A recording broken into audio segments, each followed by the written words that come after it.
Chasin The Racin, powered by Colchester Kawasaki. Part of the global Moto Group, we supply new Aprilia, Moto Guzzi, Vespa, Royal Enfield, Kawasaki, Sim, Mutt and Benelli motorcycles. 3, 2, 1, and welcome back to Chasin The Racin. And ladies and gentlemen, for the first time in the hot seat, we have beside me Christian Iddon, and opposite us is the marvellous Charlie Nesbitt, who is Moto 3 champion, GP2 champion, Stock 1000 winner, and the brand new Superbike Hawk rider, and an all-round nice guy. How the hell are we doing, son? Yeah, not too bad, Dom. You? No, grand. And more importantly, how's Christian in the hot seat, son? I'm good. I'm a bit nervous. It's the first time I've been sat on this side of the thing.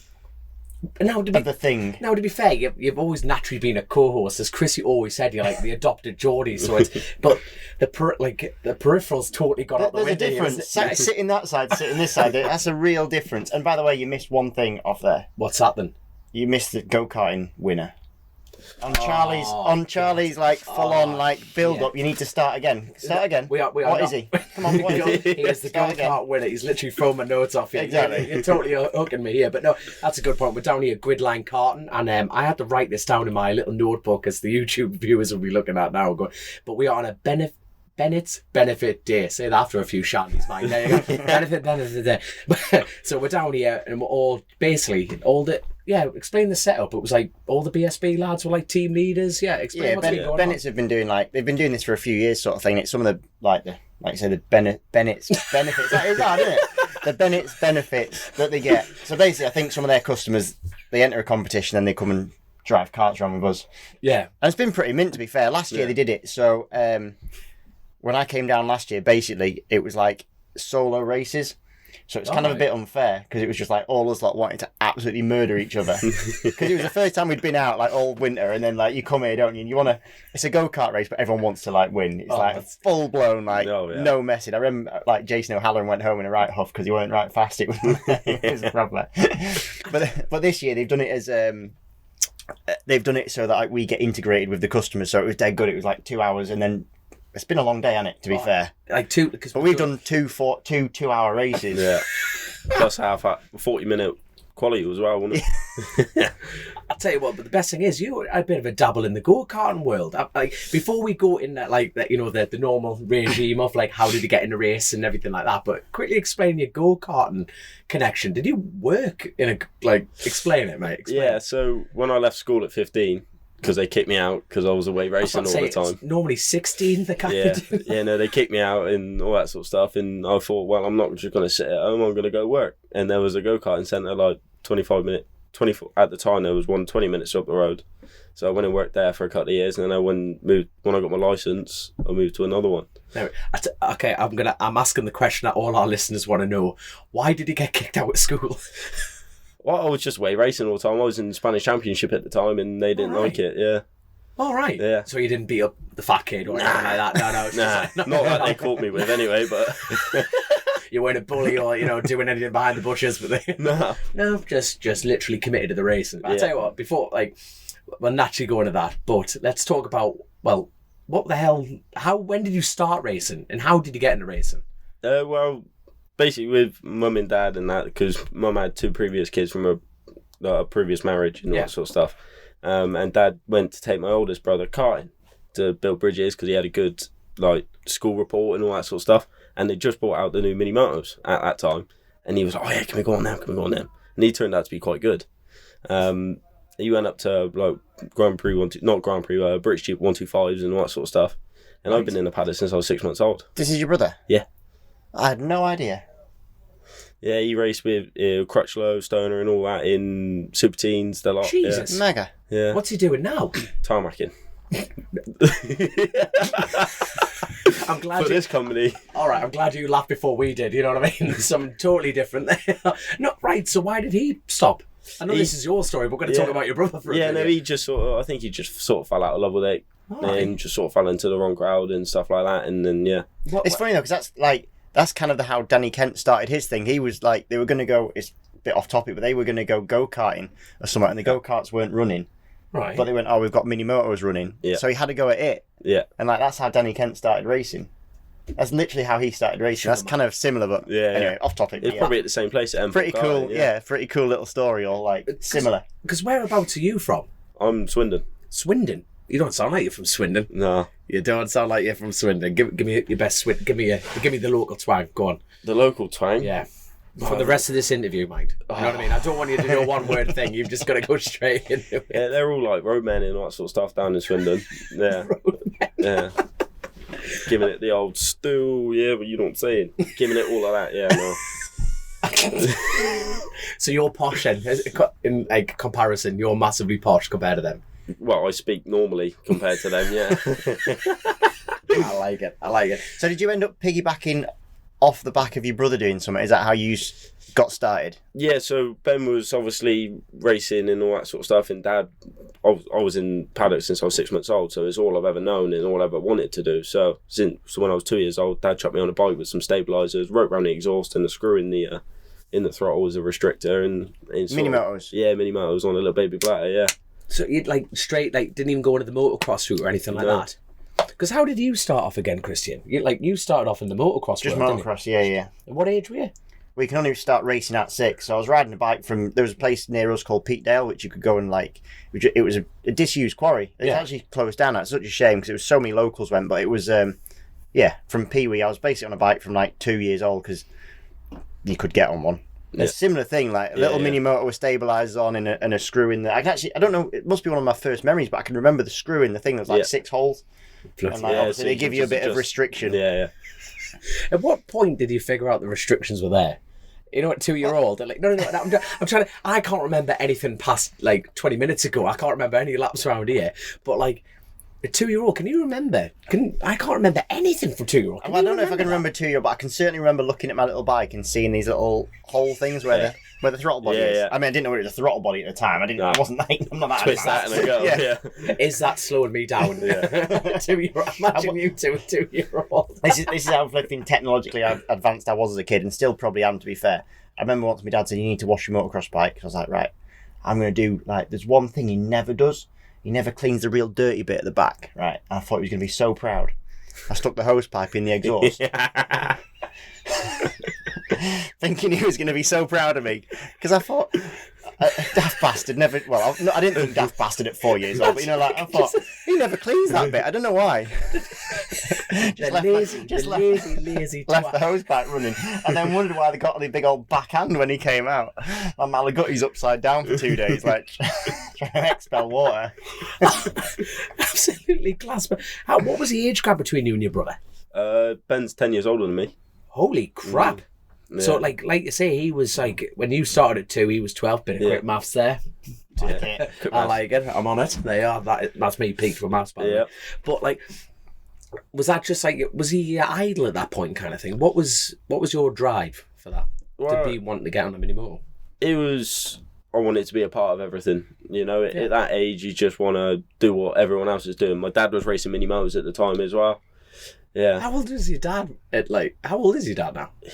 I'm not going to be able to work this out mathematically, by the way. I was getting cocky there. Yeah, he's 49 this year. No, 50 this year, sorry. So he was banging around a mini motors then? Yeah. What a man. He loves it. Please leave a comment underneath what the actual mathematical sum is, unless you've worked that out. I haven't. No, mate, not a chance. No, not Scooby. But his biggest talent was crashing. My dad, I've known him. There's a place at Rowra up in North Cumbria. And we're from the north, so he lives at... Well, yeah, we know that one. Yeah. Well, have you been there? Yeah. Yeah, so you got the last corner, haven't you? Mm-hmm. He fought on a Mini Moto Super, which is 50cc, water cooled. It's fast. It'll do over 100 miles an hour, that's Mini Moto. It is ridiculous fast.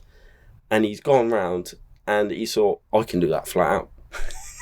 He believed it in his heart. He could do that flat out. And I was sat up on the bench at the top and I thought, he's got it. He's doing it. Did he tell you he was going to go for it? Yeah. He's like, I'm going to do it. I'm going to do it. No, the question is, did he tell you directly or indirectly to his mates? Yeah, well, no, I was stood there and he was like, I'm going to do it. I was like, all right, fair play. He got up with both handlebars and both in his hands and no bike. And the bike was over there and he still had both handlebars in his hands. And he was like, well that's knackered the job then, really, isn't it? Fair play for the commitment. No, So, like, here's a question. What's the biggest amount of money you could spend on a mini moto? You know, when you're talking about doing 100 mile an hour on a mini moto, that's got to be tuned and spend a lot of time on that. Yeah, you can spend stupid amount of money on the mini motos nowadays. Do you know a lad called, like, it was on the super, it was like in the mini bike championship. Yeah. Dickie, you know, who rode for Paget, stock Yes. thousand, stuff like that. Yeah. Like, who was telling me, someone told me, anyway, it was like 18 grand. On like a KTM 85. I don't even know how much one of them is at the moment. Yeah. But you're talking like up to like 18 grand plus, but it is a full legitimate supermoto. Yeah. And then when you shrink that bike even more, I'd love to know how much you could spend. I mean, the Ferrari level. Do you still knock about doing a bit of mini motor stuff? Yeah, every now and then, yeah. Yeah, I was out in Spain last week helping Danny. Yeah, sin bits and that. Yeah. But is the scene like generating talent, or is it not? Like, how is the mini motor scene? I've never really dipped my toe. I wouldn't really know the first thing about it. Yeah, to be fair, these last couple of years, it's really taken a step forward. You know, it's got more serious for the kids racing, which I think's good in some ways, bad in the other. Because for kids that are age from 6 to 12 or at whatever age group they're in, for that period of racing, it's still got to be fun. Yeah. And their dads are throwing 30 grand, 40 grand at like motorhomes and stuff like that to go to 5 rounds and that. When I was doing it, I was in the back of a van sleeping on a shelf, and that's how we went, you know. So at what point, so you went from mini motos, and then you got straight into a race license after that? What was your next upgrade from there? We went to super teens.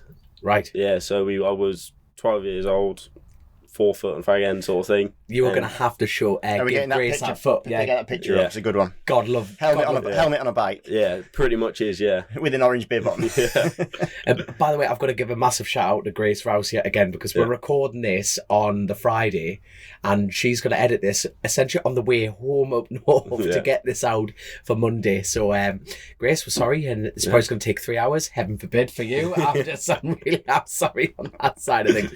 So let's go back to your first ever memory. No, I'm joking. So you went into Aprilia Super Tween. At Super Teens there.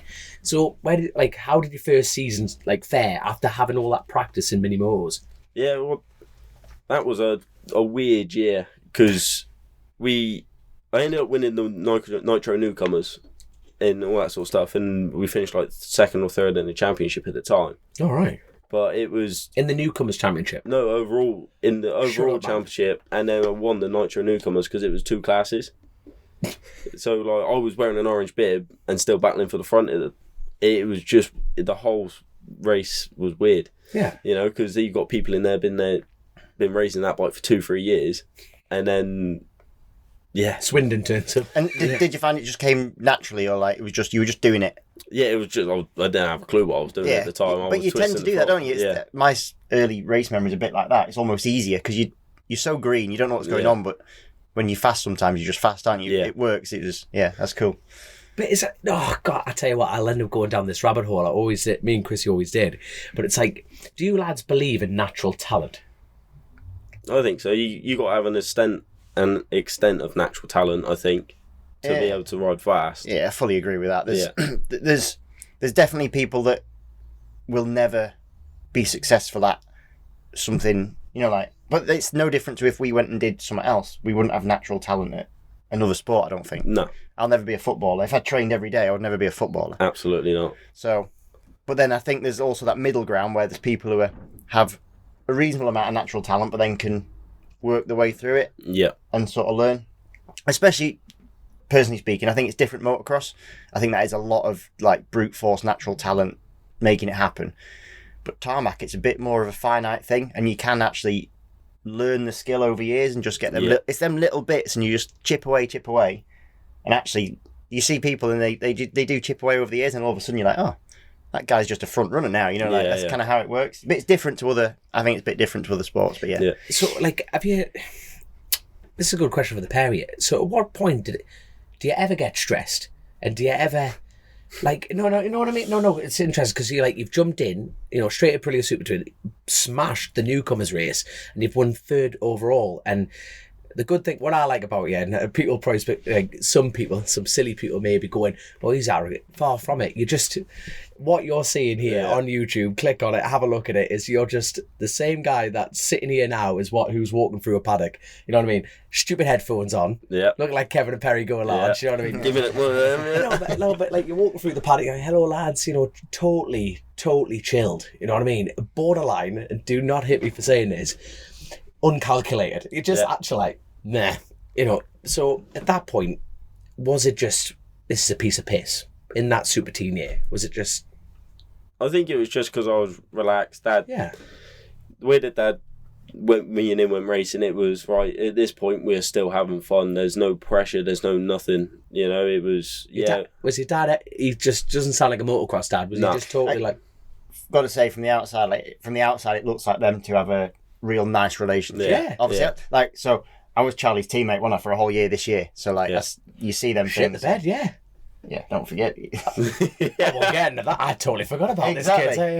But it is quite cool to see a father-son relationship, because to be fair, by the point we get to the point that we're at the moment, they've either had to step to one side a little bit, or it sort of goes away, doesn't it? So it's pretty cool that you've got your dad still there by your side. Yeah, no, he comes with all the rounds and all that sort of stuff, but he understands that this is now my job. Yeah. I've got, you wouldn't have your parents coming into your 9-to-5 office job or anything like that, so he stays away. But I would beg for that. My mum cutting trees would be so helpful. You know what I mean? Might feed the chipper while you stood there, Mum. Don't mess. Mum, could you put an edge on on the saw for us? That'd be ideal.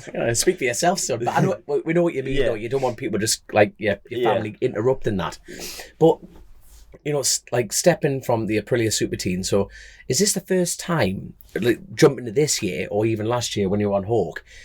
Was that the first time that your dad hasn't been in the garage, or has he been in the garage? Have I got that wrong? No, he never really came in the garage. He's popped his head in every now and then just to make sure I was all right more than anything. Like if I had a crash or something like that, he'd always be there. First person when I got back in the garage, "You all right, son?" and everything like that. He wouldn't be running in. And I tell you, I must ask, where's your dear mother in all this? Oh no, she's here as well. She's every round, we almost forget about the dear mothers on this. Don't like, you know what I mean? The long-suffering mothers, it is, though, isn't it? We could have a full podcast. That sounds like a fun podcast. Like just rows of women and oh God, rows of mothers. Yeah, now we're talking. The rumours will fly on the rumour mill on this one. Get yourself, bring your mum. I'll let you recruit for that one. Not a problem, son. Sacrifice us, mate. You know what I mean? Keep the show going. We've got to keep the show going. But so how's your... from you went on the mini motos, your brother was doing it and everything like that. What's your mum's attitude towards it all? Oh, she's a nervous wreck. Absolute nervous wreck. Like every round she has to re-dye her hair. She goes grey throughout the weekend. Yeah, and she proper. Like when she's walking, she always watches at the same spot, no matter what track we're at. There's always the same spot, and it's not like, say, at Alton Park. She'll either watch. That's a problem if she's at Brands, it's the same place. Well, yeah. Roll on October. How'd you getting on, son? I'm at Brands. You're at Donington. Same spot though. So I know what you mean. Yeah. But in a different circuit, she's got 1 or 2 spots. Yeah. just your mum sitting on a deck chair with you a spot. I'm like, that's my boy. Yeah, she's. I'll tell you what, just to annoy your mum, God love her. Can you give us each corner of each track so when this podcast goes out, they're like, Nesbitt's mum. We can be Nesbitt's mum spotters. We can get Nesbitt's every corner. Like when you get them bird spotting books, you can be like Nesbitt's mum spotting. Tick. Bingo wag. Got that one. Oh, getting had. But seriously though, was it a case of was she? I feel like we're kind of picking on your mum a little bit here, but it's. Was she just totally relaxed about you actually even getting on a bike, or was it quite? I'm not sure about this. Yeah, no, she supports me in everything that I want to do and everything that I actually do, and there's no. Oh, you shouldn't be doing that or anything like that. I don't want you to be doing that or anything. She's like, if that's what you want to do, we will support you. Class. 110%. And you mentioned it briefly. I interrupted you as I always do, but Spain. So when did that come about? Talk us through. So you went to Aprilia Super, smashed it. What was the following year after that? We went Super Teens to BSB Moto 3 with Replicast with Gary Dawson. We've done that for 2 years. There's a Pirelli story in there because it was Dunlop, wasn't it? Was that was you, wasn't 16, yeah. That was 2016. That was when I went to the KTM. Right. With Nick Carpenter and Tim Walker. Would you like to explain the story to our listeners on that side of things? Yeah, right. So basically, Dunlop were like, oh, we want you to run the tyres, Yeah, but Pirelli was like, well, we will give you 3 tyres. But the majority of the paddock at that point was all on Dunlops, wasn't it? Yeah. But it was still an open brand champion, so wasn't what do you call it? Tyre control, yeah. one make series at that point. So yeah. What were the flavours in that championship? So everyone was on Dunlops. Could you run Mitchell? You could run anything at that anything point. You wanted. All right. Yeah. But yeah, Dunlop was like, yeah, no, if you want to run our tyres, it's still full price, everything else. And Pirelli was like, well, we want you to win the championship on our bike. I was like, right, okay, give us some tyres, because I'm not going to say yes to racing on them if I don't know what they're like. And then tested them. They were just as good as Dunlops, to be fair. I didn't feel any difference in them. But we were running a Superbike front tyre on the rear because the way it was. Yeah. So I was having Superbike front compounds and I was testing them for you guys. It was weird. We took full credit for all. I was like, I did the groundwork for you boys. You know, that front tyre? That was me. That was all me. There's him and Simon. Yeah, Carter I doubt any of them got side. used, mine, but yeah, that any of the compounds that they threw my way got used, but I was getting some weird and wonderful compounds, and yeah. Did you ever smash any lap records? I think a few, yeah. So, and where did you finish in that championship then? Sorry. I went 2016. Yeah. Yeah, I won the championship. Oh, right, yeah. So that was the year you won that one. Yeah, right. Yeah, that was that year. So you did the job for Pirelli, proved that they were. Yeah. They were good enough, and the only trouble was the wets, because we didn't have any on the Dunlops. You didn't run warmers or anything like that. But on the Pirellis, you had to get the rim hot. So it was like you had to put warmers on them for like 2.5 hours. How did you figure that out? Was that crashing? Yeah, no, that was the question. It's like a bit like you just. Oh my god, class. Yeah. So who was funding this? God love it. Was it literally the whole family effort at that point, and no one was stepping in to help you at this point? No. Well, no, we had a few sponsors, but it was all Dad was working 12, 13-hour days, 7 days a week. And what does he do? Plumbing. Yeah. Right. There we go. Yeah. Have you got well, you got kicked out at school, so you being a plumber's probably gone out the window. Are you handy? Yeah, well, I worked with him for a year, plumbing. All right. Yeah. And got kicked out. Well, I didn't get kicked out. It was wasn't even a mutual. We were just all right, Dad. I want to go focus on something else now, and I actually went roofing. Because it was freezing cold in the winter, and I decided, you know what, I'm going to go roofing in the winter. Yeah. So I was like, don't know what, but the money was good, so I thought, yeah, all right, sound, go that way. Sorry that I'm used to this interview and gag. Like, I'll just keep swapping the subject too many times. But your first year in the Moto 3, how did you fare in that championship? And that was running Dunlops on a Honda. Bike? On a Honda, yeah, standard Honda, pretty much what a BTC bike is now. Right. It was hard work, to be fair. I was putting myself under a lot of pressure because it was my first year in British Championship. I wanted to do well. I was throwing up before qualifying, throwing up before the races. So that's a big change from that sort of chilled, happy Charlie. That's the first time that it sort of swapped round. And well, I went to see a sports psychologist in Bath University. At what age did you see a sports psychologist? 13. You were still discovering puberty, mate, at that point. Never mind getting a short. Yeah. Something's happening down there, but I'm struggling with my apexes. Yeah. Talk me through how to fix that. You know what I mean? Yeah. The riding wasn't the problem. It was the build up to the sessions and the expectations on me and all that sort of stuff. Who instigated that in terms of, did you feel you needed to see someone, or was your family noticed that it was a bit too much for you? Because obviously they've seen you being poorly or whatever, and clearly that you've got a family that wants the best for you.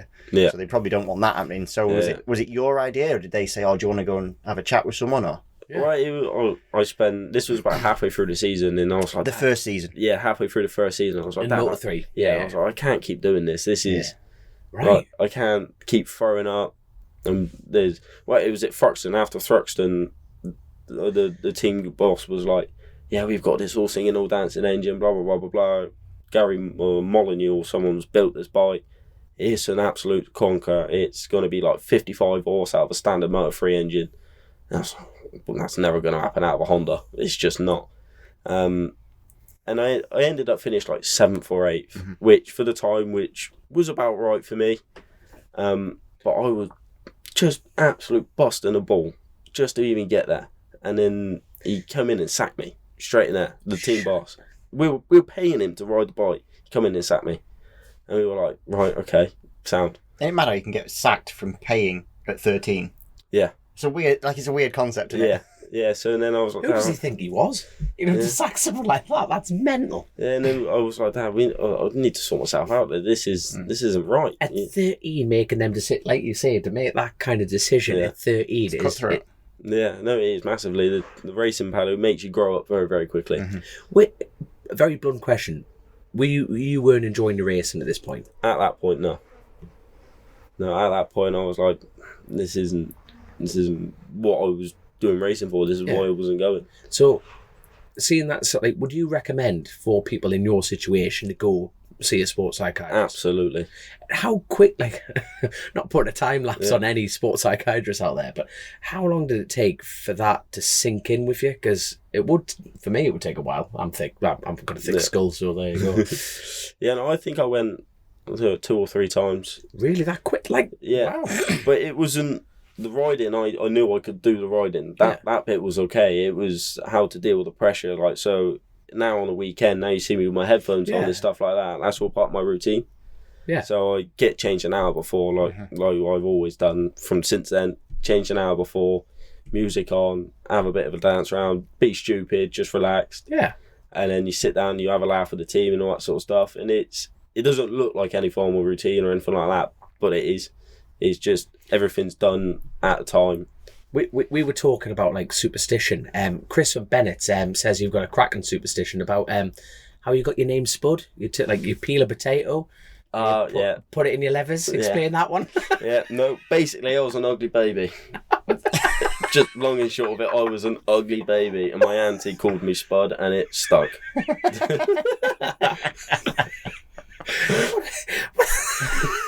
Tough life in Swindon, you know. Jesus wept. Brutal auntie, isn't it? Is that on your levers, or you just got Nesbitt? Or was it? I've just got Nesbitt now, but yeah, for years and years and years, I had Spud on my ass.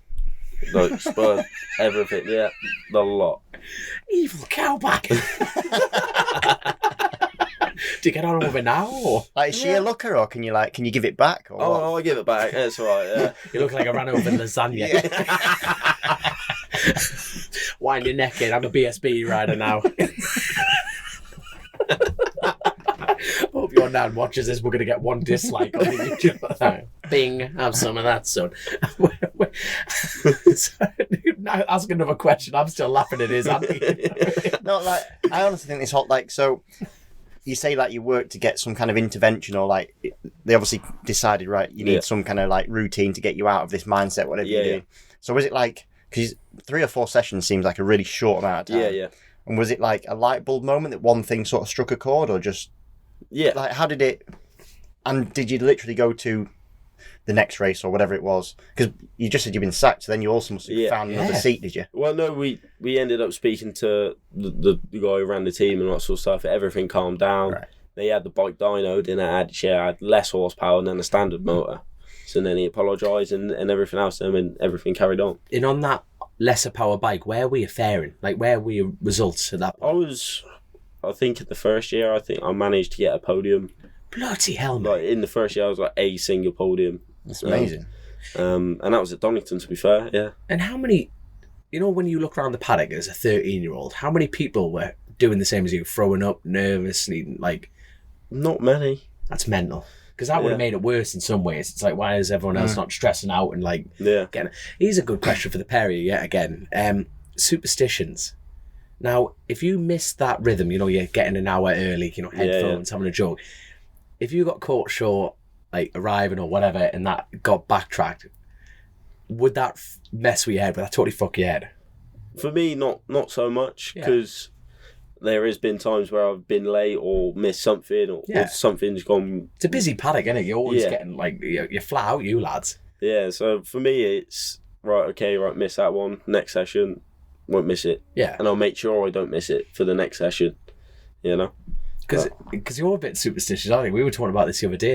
Yeah, I have loads, but I think the longer you race, the more you end up with these superstitions. Yeah. Like, You've got, mention the tin thing.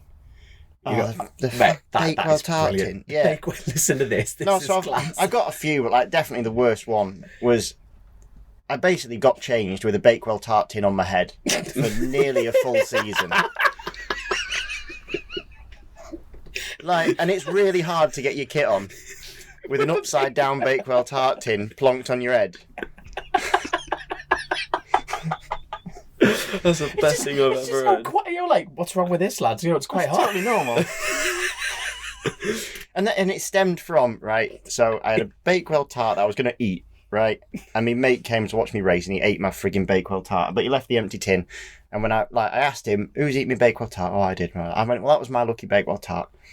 So I decided I'm going to have to like wear it now when I get changed. So I did. But then it carried on. This frigging Bakewell Tart tin, empty, because my mate had eaten it, lived in my caravan for like 6 months. And then thankfully, I don't know who tidied up, but someone tidied up my caravan one day and lobbed it.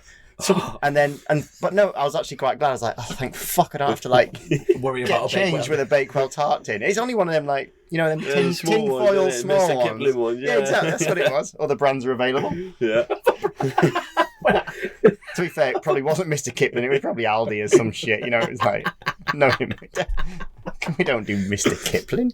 I wonder, when you were beating people in that like level, you know what I mean? Like I knew why. You're winning races. I wonder if people looked at him at home and just started going, "What's going on here?" Yeah, how many other people went and got munch on a Bakewell Tart and going, I'll show him. I hope other riders listen to this going, I can't believe I did that. I feel like a right prick. 100%. So, where were we? So, sports psychiatrist, and then did you see like an immediate fix at that point and just go, when did it change? Was it the KTM swap that just dramatically just went bang? It was during that winter. Yeah. Like between the first and second year. And then I think I grew up a little bit and doing the routine that they've been telling me to do. I sort of grew up, and the next year I was just a little bit more relaxed, a little bit more confident in myself and my abilities. Went from there. I got to say though, because like jumping in, Charlie's like was my teammate this year or last year, whatever.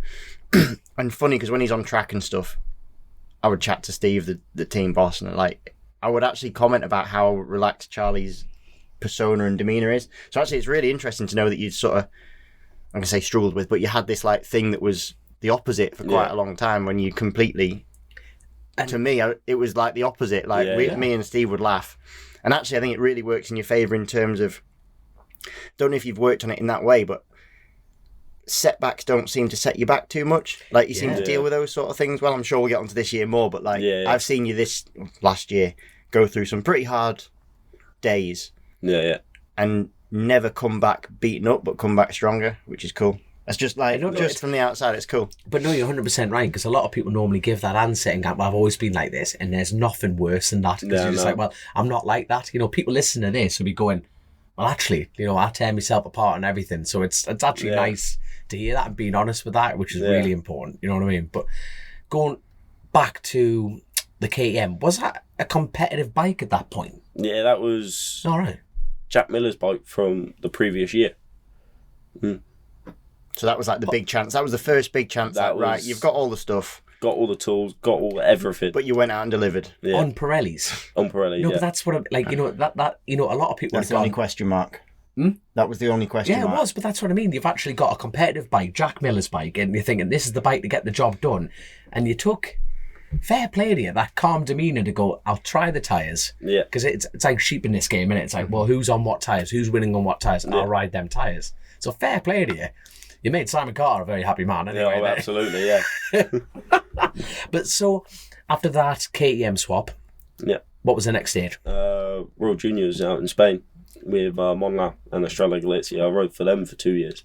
Holy shit. Yeah. So, like, that financial level of jump, were you getting Jesus, that's a lot of pressure, that. Yeah. On the family, I mean, not like yourself, Yeah, but yeah. like, well, and yourself, to be fair. At this point, was there some other management come into play, or because like I don't know your? To be fair, Charlie, I actually Googled you last night, and you keep a very low profile. There's like there's very little about you to really. I thought I would do the.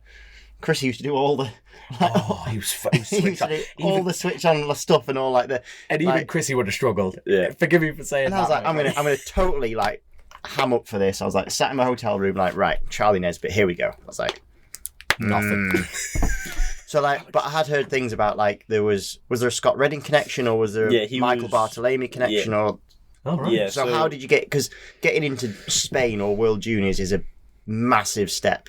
So like, just talk us through how that sort of came about, because results don't necessarily always get you that step. They show that you've got it, but they definitely don't help you make the jump completely. No.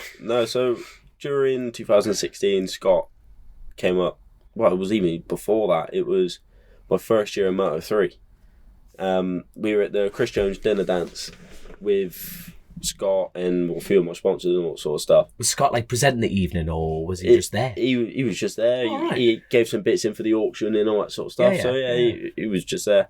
And he was saying to me, right, what you doing next year? And he's like, right, we've signed for a 125 two-stroke, because that was the original plan for the first year, 125 two-strokes, and the Moto 3, because they were still riding together at that time. And he was like, well, why are you on a Moto 3? I said, well, money. You know, they're not cheap to buy, they're not cheap to run. Especially then as well, it was like there was a big difference when the Moto 3s first came in. For the audience, can we just have an estimation of the price there? Just. It was probably an extra 25 grand on top of what I was already going to have to be paying. Jesus wept when you're stretched, and I want another 25 grand. It's huge. Yeah, and he was like, well, why are you on a Moto 3? I was like, money and all that sort of stuff. He was like, all right, okay, leave it with me. Didn't think anything of it. He rang us up the next day. He's like, right, I've just landed in Holland. I've bought my mate Jasper Immermoor. I bought his old Moto 3. I spoke to your team. You're riding it. Just wow. Yeah, really, really just blew me away. How much of a friendship had you had with Scott before that, or was it not really nothing? Literally at an auction. Yeah, well, Dad used to hide Scott when he was racing with Ben and the mini motor paddock from Darryl in his caravan and all that sort of stuff. Yeah. So Dad and Scott had a good relationship, but I never really spoke to him or anything like that until when we went out to Spain to race, and I moved. Well, I didn't move. I'd done like 2 or 3 weeks at a time with him out in Holland, Italy, and all that sort of stuff, training with him and stuff. Yeah. So he gave you a real step up, like massive, big kudos, because massive. Fair play. Yeah. So Scott owned the bike, or So at that point, Scott owned the bike for my first year in Moto 3 and second year in Moto 3 and stuff like that. Yeah. How open was that? Was that like plastered? Like how did it? Was it like very quiet? Did you not want to brag about? Like, you know what I mean? I'm trying to think. Like, I can't see Reading racing or. It was in Motorcycle News and that sort of stuff, I think. All right. Yeah. That, like you say, fair play. That's fair play. No, it's all I can say. Yeah. No, it's good. It's good to hear. It gives confidence for the future, isn't it? You know what I mean? Like, people are actually willing to go, well, let's take a chance here. And obviously there was no requirement of anything back, which is even more awesome. You know, like it's not like I owe you for the rest of. Do you know what I mean? Yeah. No, and then when we went up to Spain, I got together with Michael, Scott's manager. Yeah. And Scott, they would sort of like manage me, and at the same time, Scott would be the face of it, and Michael would do all like the actual paperwork and that sort of stuff. Yeah. That's how it was like done, how the deal was done. And then the first year, really, really good. Spent all year getting better and better and better, being in the top 10 consistently. I was like, yeah, sound. Go to the next year, and then that's when the Michael Bartolome with the Mark VDS and all that sort of stuff came out. And then after that, You mean when they had the? What do you mean when it came out with Mark VDS? With the Hondas, with the bikes and Michael, with the beat. I think it was in Bessemer. I don't know if that's the right so word. You mean when they had the separation, basically? Yeah, when Michael went one way, VDS went another. There was an issue. Like Michael Bartolome had a bit of a, don't know, like because he's still knocking about, and he's still Scott's manager. But there was it was pretty public at the time, wasn't it? But there was him and Mark VDS were basically running the show together, weren't they? Yeah. And then they had a disagreement about where some money went, I think, on it. Yeah. Basically. Yeah. Quite a substantial amount of money. Brown envelopes, you gotta love them. You got money. Jesus, man. Right, sorry, Karen. But yeah, and then the second year, it never really, because obviously the team, I was put in the Monlau and Estrella team by Michael. Right. Because I had the other option to go in Red Bull Rookies and RSF, which were both free rides, but Michael and Scott both wanted me in Monlau, which in hindsight, we should have gone with that other route, but the way that it was, Monlau, everything, like factory Honda, do everything, and that seemed like the best way to go at the time. You know, hindsight's a wonderful thing, and if we could all turn back time, I'm sure we would, but I don't regret it at all, to be fair. It was a really, really big learning curve, and then halfway through the second year, it all sort of died down and stuff. And yeah, we actually pulled out halfway through the season and went super sport. My sponsors went and bought me a super sport bike and ended up doing the last few rounds of BSB. And that was your decision to pull out. You thought, right, this isn't working. I'm not particularly enjoying it or struggling to get the results I think I can do. And you just thought, right, step back. Yeah, because what they would do, I was really ill at the first test of the year and the second year. And what they would do, they'd go, I'll start at the first round, all right, work up, get to a good setting by the race, sound. Next race, you'd have thought we'd start with the same setting that we finished on, but they wouldn't. They'd go back to the base setting. So now I spend all weekend getting to another good one and then back and back. It just turned into really hard work. Just one of them. So back to Supersport. Sponsors bought you, what bike was it? R6. Right. Your choice. So you've got a good base. Good base. Didn't have a Scooby what was doing it. Dad was on the plump on the old almost tools. back to basics. You've gone from like Monlau, which is the feeder team. Like, you know, if you're in those sort of teams, you're like, it's big hitting. Spain to like back to sort of dad and lad sort of family racing. Yeah. Well, my teammates were Jeremy Alcoba, Alonso Lopez, and Sergio Garcia. Yeah, they've done all right for themselves. Yeah, they're not homes, are they? Yeah, no. You know, you decided to take a step back. You know, where was your mind at that point? Like, we've had a crack, we've done the best we can. Yeah. Let's just go enjoy racing again. Was that dream kind of popped at that point? It was a little bit, because I think every rider's dream is to go to World Championship at the end of the day. Everyone wants to be the best that they can be in the World Championship. Yeah. But then me and Dad had a long conversation about it, and it's like, right, this isn't a step backwards, this is a side step. We go a different route, try and get into World Superbikes, go into World Championship that way. Yeah. You know, he said, we don't look at this as a backward step, more of a side, and then we'll create another route, go a different way. You know. So you jumping back on this R6 that your sponsors bought you for the first time. Yeah. To be blunt, you know, being a stock chassis with lots of movement, did you enjoy it? You know, you've gone from a proper rigid race bike to hopping on this thing that's flexing, breathing, trying to chuck you out. Yeah. Were you happy doing that? Yeah, because all I was doing, I was enjoying my racing again, and I was just loving it. I mean, the bike was not set up whatsoever.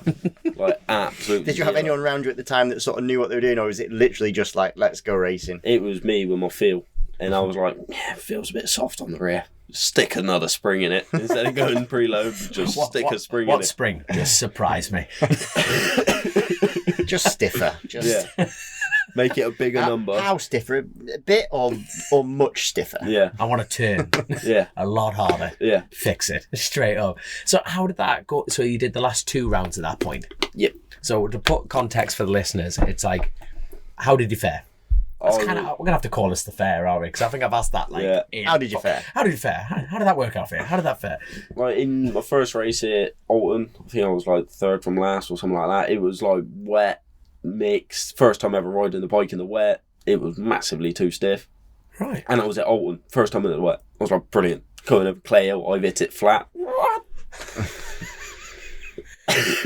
Stayed on. Just. Bit I of was out on swearing. the white line and everything. I was like, I'm down. That's it. I'm down.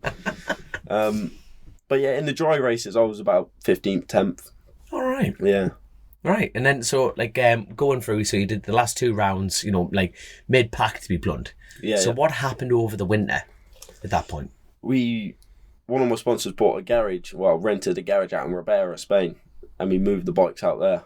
So on a weekend, whenever we had a spare bit of money, I'd be on a flight, I'd chuck my own warmers on and go. And how old were you at this point? 18. 18. Class. And like not doing a little bit of work here and there, and it was just like get on a flight straight out there. You were literally living the motorcycle lifestyle with no brass. Yeah, absolute zero. You know what I mean? Like zip, no money. So what was your aim? What was your idea at this point? Like, let's get to the front of Supersport. Yeah, and first half of the season was tough. I was running around the 10th, and then for whatever reason we got to Thruxton, and the bike just felt good from the previous round, and it just felt good. I was like, sound, yeah, we're on for it. And we were battling for the podium and that. And then it sort of went from there, like Cadwell, Snetterton. Get it out of you, son. Yeah, Cadwell, Snetterton, it all sort of snowballed from there. Yeah.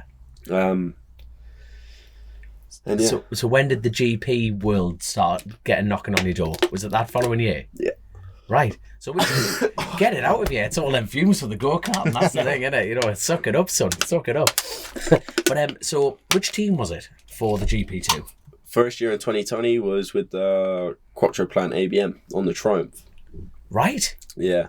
See what was that? How many years did you do the GP2 champion? 2 years. 2 years. Yeah. So you're a lot of momentum. I like it. You know what I mean? Don't rule you out for the first year. Yeah. Because the second year, were you on the Calyx? Calyx, yeah. The Calyx bike, yeah. So because that team's had a lot of success with that GP2. Yeah. Yeah, they've had a lot, haven't they?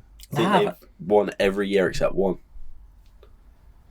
So who's been on that bike? Then let's go through who's been on that one. Say, Josh Owens. Kyle's been on it. Kyle. Yeah. Me and Jack Scott. Oh, because obviously they won it this year, didn't they? With Jack who's stepping up. And the only year that they didn't win it was 2020. Mason Lawson. Yeah, Mason Law. Yeah, Mason Law won it. Yeah. On the Spirit bike. Right. Bloody hell. Where the hell are we in the world where idea. something's dinging in the background? It's the end of the world, the hell drums. But did the team approach you, or did you have to approach them? It was a bit of both, really, because we wanted to be on that bike in 2020, but the way that the sponsors were, they didn't want to go. They want me going GP2. They want me staying in Supersport, blah, and loads going on. And by the time we actually decided, right, no, we're going GP2, it was like February, and it was the only ride that there was available. So yeah, it was a bit of a right. Let's go riding. Yep, sound. So at that point, was it like?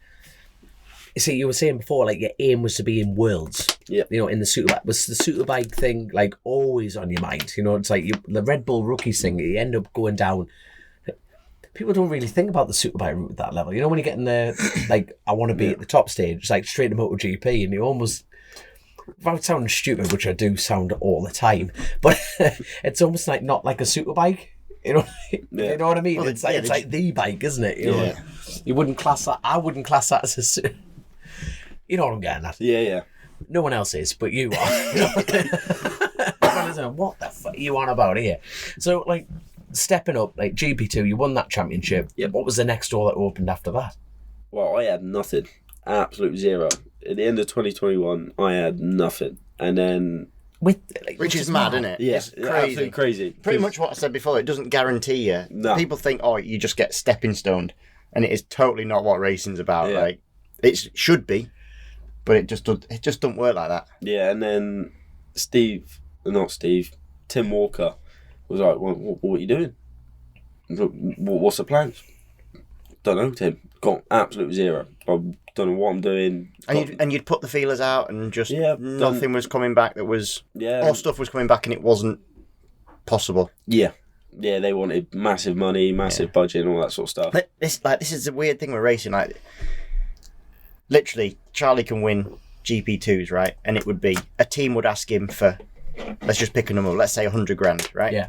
But literally, the man off the street who couldn't win anything ever would probably only get charged 150 grand. Yep. So for all the effort and being as talented as it is, literally, you've just saved yourself 50 grand, which, to be fair, you could just have last year off. Yeah.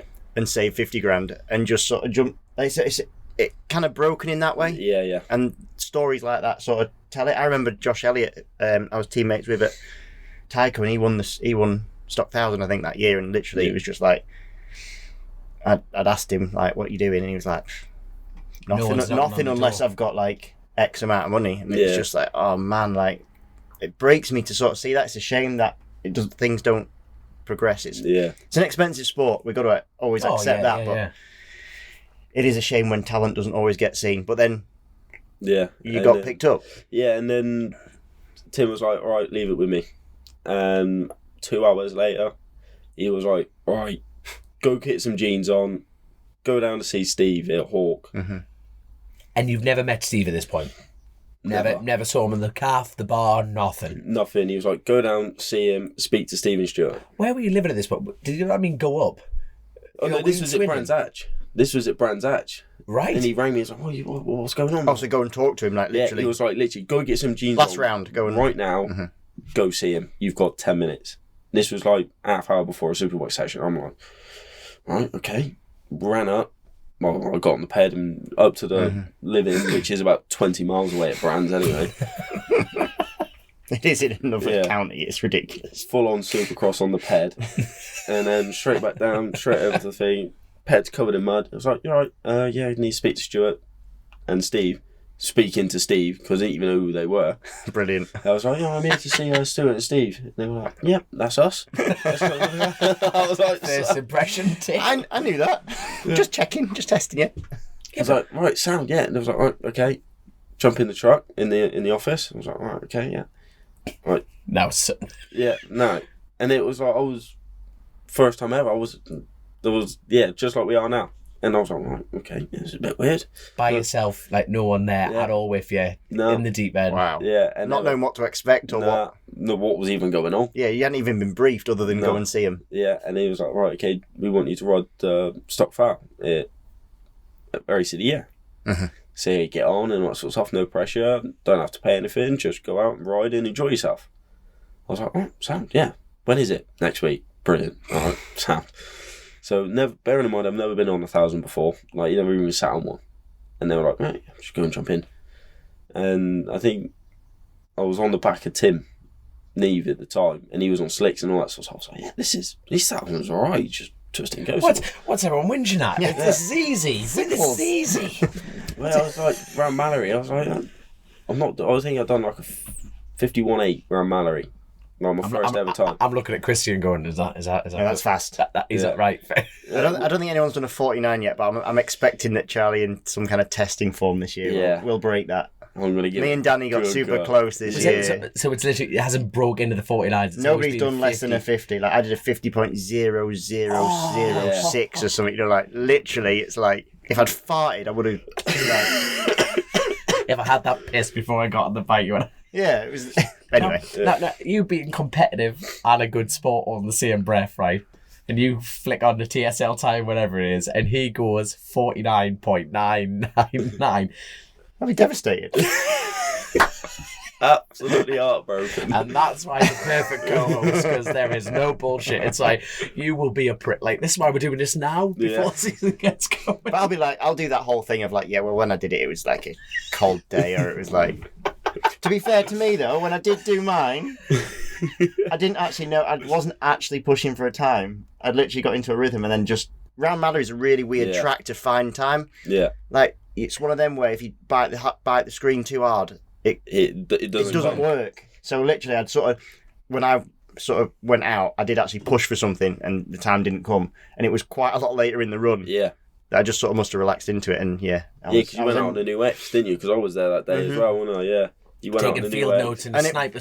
But it was quite a long time into the stint, wasn't it? It was like, yeah, that was in the last race. I'd almost given up, wasn't it? and then anyway. So I didn't do it. Charlie's going to do it. Yeah. Charlie's going to do it. So yeah, 51. 51s, yeah. 6. 51.8, I think. 51.8 is it's flying. You're not hanging about. No, and especially first time on 1,000. Yeah, and my whole goal for that was just stick in there. Yeah. Do what they're doing. It was the first time using the thumb brake as well, because it was Tom Ward's bike. There's no foot brake. Oh, thumb. Brilliant. Never used one of them either. Do you still ride a thumb brake, or are you back to pedal? This year I'll have both, but last year I had pedal. Right. Is that just from literally from practice over the years kind of thing? So, yeah. So you came into the garage. What was the reaction like, if you know what I mean? You came in, you banged in a 51. Was it like, all right, here we go? Steve went, good time that, jump off. And that was it. He's hard to read. Like that. There's the bill. No, Steve Hicken is a very hard man to read, isn't he? Yeah. Yeah, no, he's got art gold and everything else. It was just like, good time. I was like, is it? I don't know. I'm like, should I be happy? Should I be pissed? What should I be? He was like, good time. I was like, Sam, cool. We're going to get a drink. Yeah, and that was it. And then 2 weeks later, he rang me up. He's like, right, can you come up to the Mallory? I want to have a meeting. Sam, yeah. And then signed the deal there and then for stock foul and replacement Superbike rider if anyone needed it and stuff like that. Yeah. So that was already in automatically on that side of things, because people have to work really, like, to be blunt, like really, really hard to get that even opportunity to be a step-in rider. Is that a fair comment? Yeah. Something I've not been a step-in ride for anyone, but that is incredible. That is incredible. But like, obviously, all your sports psychologist, everything like that. Were you going back to the old 13 version of you? Was the pressure building up a little bit more? You know, was it getting harder to fight that? Not so much, because I just come to the conclusion is there's no point getting stressed about it if there's nothing you can do about it. If there's nothing, no situation you can change, why get stressed about it? It'll be what it will be. And if something comes about, then it does. If it doesn't, then we'll have to find another way. Yeah. But so round one, brand new. So are we actually Vision Track Suzuki? Yeah. Feeling good. Are we now in that timeline with like you two now? Yeah. Yeah. So this is it. This is 2022. Pretend he's not here. What was your first impression of Christian Iddon? Well, to be fair, Christian helped me loads. Oh damn it! I hope Absolutely loads. Yeah. I was hoping it was going to be something like, I thought he was a bit of a prick. Really. No. Do you know what though? He went a lot quicker the less I helped him. We did loads of track walks at the start of the year, and then like he was proper quick at the end of the year when we didn't. We're trying to comment on that, Charlie. No. To be fair, those track walks were a good laugh. To be fair. A good laugh. Yeah. I remember the lols. I can't remember the apexes, but I remember the lols straight up. But going into like, so the start of last year, what were your sort of expectations, or did you not go in there with any expectations? Was it just like, just see how it goes and see how it goes? Well, the trouble is I had pretty decent testing. I was always around the top 5, top 6. And I thought, like Silverstone as well, I thought if I can just save my tyre, I might even be able to push for a podium. I was like, that would be amazing first race. And then I ran out of talent in first lap, second corner, tuck front, brilliant, sound. And as I was running off, I got cleaned out by another bike. So as I was running away, bike hit you? Yeah. And then pit the bike up, red flag, because there was like 6 of us down, pit the bike up, red flag, right, let's go again, because they allowed us to start again, didn't they? And then we had a bike problem in the rerun, which is where we were rushing to get it fixed and stuff like that. And then the second race, I thought same again, running like 6th, 7th, because all the Hondas, like Billy was up front, and he was just doing that, just spinning. I was like, right, he ain't lasting the race. And this we got to about halfway through, and I thought, right, I'm gonna go now, gotta go. And then I had another rider go wide at the left-hander at the end of the back straight, go wide, and I've obviously on the normal line, and he's not even sort of looked over his shoulder to see what's coming. He just cleaned me out on the change of direction, and I got a great picture of me upside down or doing all these yoga poses and all that sort of stuff. Yeah. What's like leading up to all this? You know, you've done a lot of racing and you've rolled the dice a lot of times. What's been your biggest injury? Like, have you up to that point? You know, what's the injury book looking like? Where to start? What's a big That's book? such a racer thing, isn't it? It's like the big book. How long just you the got? biggest injury that I've had, Yeah. I've had a double break to the femur. Where at? Cartagena on the R6. Right. Testing, yeah. Double break to the femur, ribs, ankle, moved all the teeth around in my mouth. This is in one crash? Yeah, moved a bit through my tongue. Yeah, it's a big one. Cracked my helmet in 5 places, I think. What happened? Did you not know? I went out pit lane, the long right out the back, and I was sort of round there, and it was spinning, and this V4 came around the outside of me and kept pushing me tighter and tighter and tighter, and I ended up on the inside of the track, and there was a massive boulder on the inside. Shut up, track, man. And then, boom. Dickhead. No, not you, him, the V-Van Anakin. Like, screaming dickhead. Well, how'd you let him come around the outside here? Yeah. You should have sat him up. Yeah. What a boulder. Yeah. The Spanish track's for you, though, aren't it? Like, you know. Oh yeah, no, like the gravel traps. It's not a thing, is it, in no. Spain? Nah. There is maybe at the MotoGP tracks, but like Cartagena is like... Yeah. Like, you know, like normal gravel, like stones like that. In Cartagena, you have a lot of stones like that. Yeah. Small. A few demolished houses that they've left, like, you know... A bit of rubble, bit of brick and stuff, yeah. Holy shit, that bad. In the great words of Elvis, I've never been to Spain, so there you go. Yeah. And instead of re-tarmacking the track, they painted it with bitumen to make it look new. That was Cartagena. Mad. I went there, like, I think that was the second track day that had been. There was whinging about it, weren't there? Yeah. It was mental to ride on. Yeah. And it almost, like, when you rode on it, it made a line that didn't look like it, almost looked like a dry line in the wet sort of thing. It was bizarre. Yeah. That was my first test on the PBM Ducati, and I'm like, the fuck? What are we doing here? What's going on here? This track they've painted because they don't want to re-tarmac it, you know, like... Yeah, no, it's stupid. It's bad. And now that all the like bitumen's worn off, it's back to the old tarmac. But you can just see the line. Yeah. Okay, that's a track for me because I can see the race line, you know what I mean? It's like stabilises for races. It's like when you play it on PlayStation, and it's like, there's the arrow. Where do I go? There. Yeah. Straight on. So, you know, like, you know, we're talking about, you know, your great positive mental attitude towards this, but, you know, how long were you off with that? They're big injuries, mate. You know what I mean? 6 weeks. 6 weeks. And I was at that back point, on a mini moto. 6 weeks. But at this point, it was like not in season, so it wasn't too much of a worry. Well, I didn't even tell Dad at this point because Right. I was driving. Because I had like movement in my ankle, in my leg, and I was still on crutches. And I thought, I'm bored. I want to go ride. I was like, right, okay, this is like a Friday night. I was like, where can I go? Where can I go? Right, mini moto night, sound. So you know, my question before this was like, oh, did that ever want to make you stop racing? He's literally answering this like, yeah, no, bollocks to this. I'm on crutches. I'm going mini bike riding. Yeah, so I managed to sneak out the house. I was still on crutches and all that. I had a helmet in my car anyway from before I went to Spain. I just had one in there. I thought, brilliant. Don't even have to carry a helmet out. Just say I'm going out to see my mates. Sound. Drove up. I think it was like half-hour drive. Yeah. And one of the kids' dads grassed me up. Have you got a name for him? Ryan Hitchcock's dad, Dean Hitchcock. You grassed me. Yeah. No one likes a snitch, son. Yeah. And I would just put my helmet on, put my sliders on and that sort of stuff. And I was rolling out of pit lane because I've been obviously doing everything the physio's been telling me and that sort of stuff. So it feels all right, this actually. And then I came out of pit lane and I looked across and I see him on the phone and I thought, you've done me there. I knew it as well. And then I came in and Dad was like, so what are you doing tonight? I don't know, Dad. Because I had to go outside because obviously the noise and that. So, what are you doing? Just chilling with mates house in Bassett. And he went, don't lie to me. I know you're on a mini moto. Are you all right? I love this. You know, most parents are like worried about kids going off with the wrong crowd, smoking drugs. Doing the wrong stuff. Drinking, doing the wrong stuff. It's like, my boy better not be on a mini motor. I'm going to flog him. He said that, I'm doing a line, I'm like flat out. As long as you're not on the mini motor, that's fine. I'm in a nightclub, I haven't slept for 3 days. Yeah. Thank God for that. Jesus. Yeah. And he thought, all right then, well, you can ride. I went pit bike night the next night.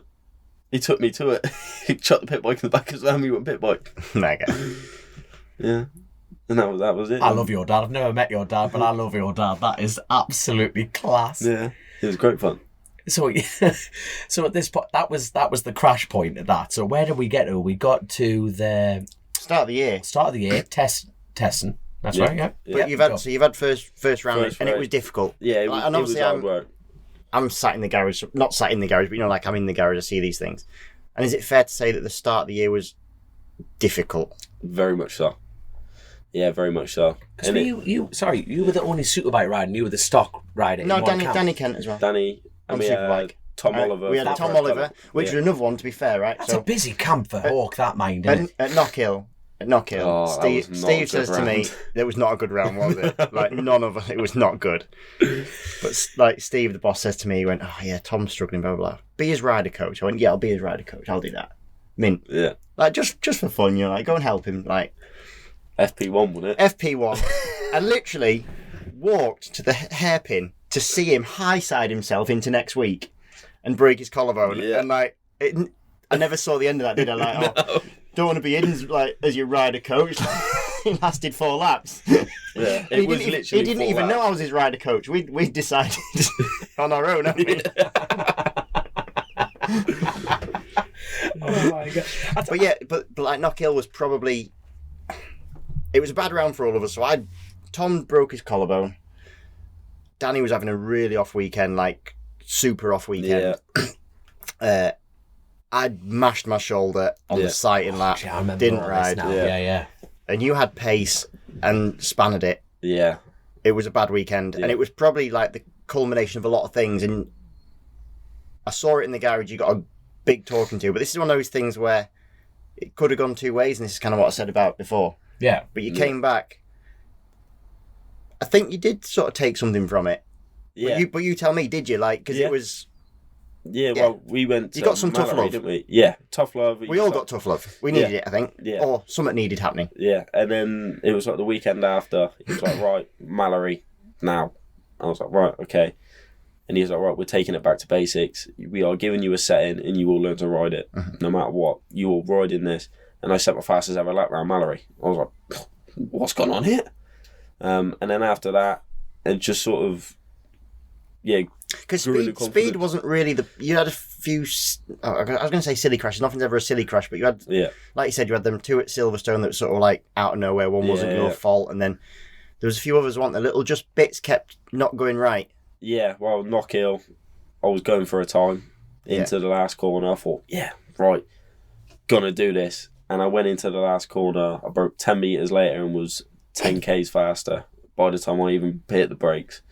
And I thought, I've got this. I got to the apex. See you later. Stupid mistake on my part because I was already purple. Like, I'd come up on my dash. Like, I knew it was a good lap. Just I've hit everything, and I didn't need to go that extra little bit, but I did anyway. Went for it, yeah. And then in the race, because I knew the Hondas and everything else had that much more pace up the hill, I thought, right, if I'm going to be able to do anything, I need to get in front of them before the last corner. Yeah. And so I give it a big right handful coming out turn 3, and it's sent me to the moon. Yeah, and that's when got a bit of a talking to, and everything went upwards from there, really. Yeah. What was the next round after that? It was Folkestone, wasn't it? On the brands, because Coop came back. Yeah. And again, so how was that? So that's a bit of a funny one. So Coops comes back out of a retirement. Yeah. And wins. Yeah, he just wins the race. Like, we all know how good Coop is, but like, that must have been. That's impressive. As a rider who's on the same bike, there's 2 ways you could have took that. Yeah. One, you'd be like, maybe I haven't got the talent, and you take it in a bad way. Yeah. Or you go, do you know what? This package can do it, therefore I can do it because I have got the talent. Yeah. Sounds like you went for option 2, or feels like you went for option 2. But how did that feel for you to have that happen on that day? It was just. It was a because bit you also had a pretty good day that day, didn't you? Yeah. No, to be fair, like even in practice, I remember standing there, and it was like you're on the box. You're like, and you're on the box, weren't you, in the race? No, well, because we had a bike problem in qualifying, which mean I'd done like 3 laps in quali. Yeah. And I was starting like P17, P18 or something like that, because I'd done like basically an out lap, fast lap, in lap, and then we were coming in tyres. And then going again because we were going to try and break the rhythm because I was going out with Coops and he was like, right, yeah, let's go. And then, Was Coops actually going, look, like getting in front of you and going, right, son, here we go. He's like helping you directly out. Yeah, he would get in front. Like, so I would go out in front and push as hard as I can. And then, because he was a bit quicker than me, he would go out behind me, catch me, pass me, and then he would keep going. And then I would just keep on the back of him, Yeah. Which how teammates should work, I think. Of course. 2 bikes at the front are always better than 1, aren't they? So it's a total contradictive sport because it's like your teammates. Yeah. But when it comes to race time, it's like actually I don't give a flying shite. It's mental, but it's actually nice and refreshing to hear the fact that like your teammate's actually doing his job. On that side of things. So that is class, man. So fair play, Coops lad. Yeah. Fair play. Fair play. And then we had to battle through from race 1 from like 17th, 18th. We finished like 6th, I think.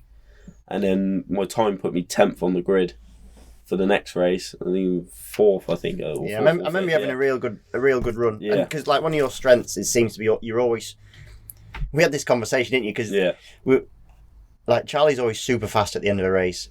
A lot of it's due to like you save a tyre really well, and it's funny because like we were chatting about it, weren't we? And you went, like, I don't know why it is. Like I'm trying really hard, as in like, and I'm like, mate, it's a really good thing, you know, like. Yeah. Of course, everyone's trying as hard, but some people have a riding style that saves tyre, and you seem to have quite an economical style in it. Yeah. You can sort of be. There's a few times actually, because I came and see you a few times on the grid, didn't you? And like, you know in yourself, if you're just somewhere near with 10 to go or 8 to go, we can have. Like, you've got the go, yeah. And that sort of that momentum built then from there, didn't it? Really? Yeah, yeah. It was. From then, and then we went to Thruxton, and which was massive tyre saving. Rubbish start. I was terrible at my starts till halfway through the season, till Thruxton, I think. The starts were absolutely appalling. I qualified like second, third row, and I'll be back in 10th row by turn one. So what changed at Thruxton? What was? I have no idea. It's like my home round and everything else. Everything just felt good. I love the track as well. It's one of my favourites on the calendar. And yeah, it just... Is it your favourite? Yeah, between that and Donington, I couldn't choose between the two. Is it what's your favourite track?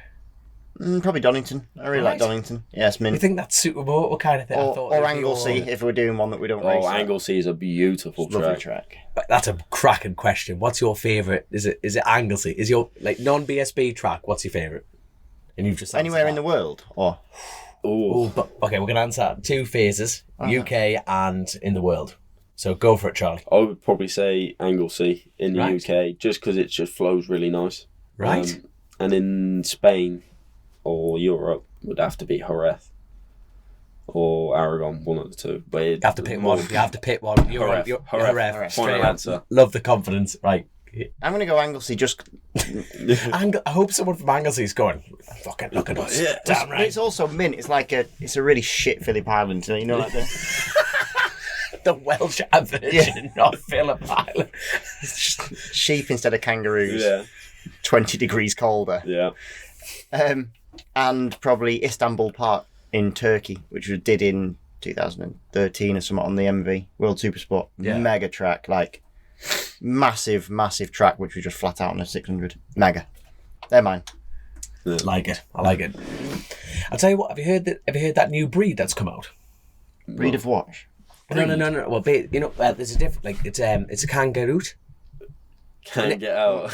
Oh, damn it, he's followed me up on it. Damn it, there you are. I was going to get a shitty little piggy joke in there. Damn it, totally bollocks. Do it again, I want to hear it. Even though I know the punchline, I want to know the joke. Nah, I can't do it. Grace has woke up, by the way, for the listeners. And even she's looking at me going, that is crap. My base, actually, Sugar told us it, and I'm not even going to entertain you with like how bad it is, but damn it, Nesbitt, you're too quick. So, yeah, anyway, Anglesey, shitty Phillip Island. Where we go, that is class. So we're talking about brands. We were talking about so what happened after brands then? So Coops won. You were getting a real feel for it. You know, it's like at what point you thought I could win the Stock 1000 Championship? Well, from the start of the season, after Knockhill, I knew I couldn't win it.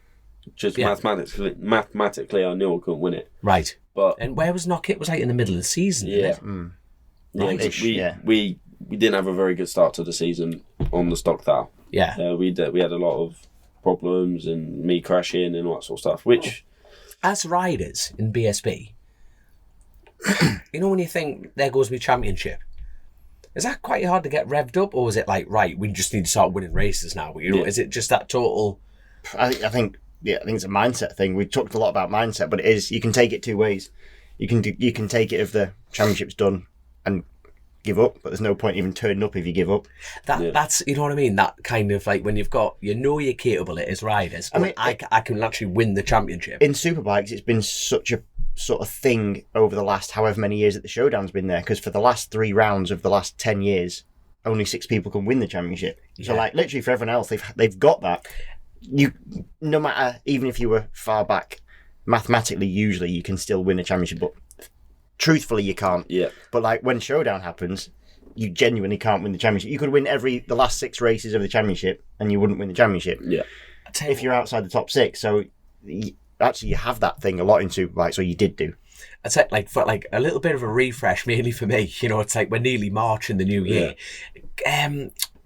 This new format with the showdown. Can any of you two explain what's going on with that to me? I don't really understand it. I know they're doing Very honest answer. reduced points, aren't they? For Because it is a showdown without being a... Yeah, so quite simply speaking, as the year goes on, the points get bigger. Right. Right? So there's the main championship where we get less points you would normally get. Yeah, so I think it starts at like 18, 17, 16, 15, whatever it is. Yeah. I don't know the numbers, but it starts about 18. Yeah. Then you get into the showdown point, which I think is like the last 3 rounds. Yep. And the first 2 rounds of which are like normal system, which has always been 25, 20, 16, whatever it is. Yeah. And then for the very last round, it's like a super point system where you get 30 something if you like win. points and a half or something like that. Yeah. Yeah. So basically what they're doing is mathematically it's going to be less possible for someone to run away with the championship. Right. And also like going into the last round, instead of having 75 points available, there'll be say 120 for example, I don't know, but like there'll be something like that. So all of a sudden it gives a bigger amount of possibility for people. Yeah. So, like, I know I'm kind of like, we haven't finished off the full Stock 1000 story on that element, but for you stepping up with the same team within Hawk into Superbikes, are you happy with that change as a rule? Very much so. Yeah. Yeah, because Steve knows me, he knows the way I work, knows how I like the bike set up, and obviously I'm going to be on Steve's side of the garage as well, so I think it'll work quite well. Yeah. I mean, we like, you know, like yeah. this I mean, like, you know, the championship change. Yeah. You know, because if you went to the old rules of like you say, just this, it was 8, wasn't it? It went from 6 to 8. 6 to 8. No, it went from 6 to 8, like you say. You know, it's a bit like, oh Jesus, because I think it's a good time to discuss, you know, like you say, a new signing. But what is your plan? Where would you like to finish? What do you see as realistic to finish? And more importantly, where's Hawk's opinion on you? Well, Which is obviously putting them a little bit under the spotlight, but you know, these conversations have to happen, don't they? Yeah, I don't know what Hawk's opinions are or expectations are, because as you know, Christian, Steve keeps everything very close to his chest. Right. He's very, very hard to read. Like, I know this is your first chance in Superbike. It's not your first time in the paddock, far from it. But have you ever been like, we're signing you, Christian. This is what we want. Have you ever been under that direct look? Not. It's interesting, isn't it? Because people would be wondering, wouldn't they? No, but I think you become very aware of a team's expectations very quickly. So it's very rare that it's like X, Y, and Z is expected. But you know if you are or aren't meeting expectations. Yeah, Yeah. that becomes very quick. You know that pretty quickly. Yeah. And you fucked up. You don't need words for it either. No, you don't even need that. You know, like you just get that look. Yeah, you get that look, that vibe. Don't you? Yeah. Walk into the garage and you think, yep, everyone thinks I'm an knobhead. Yeah.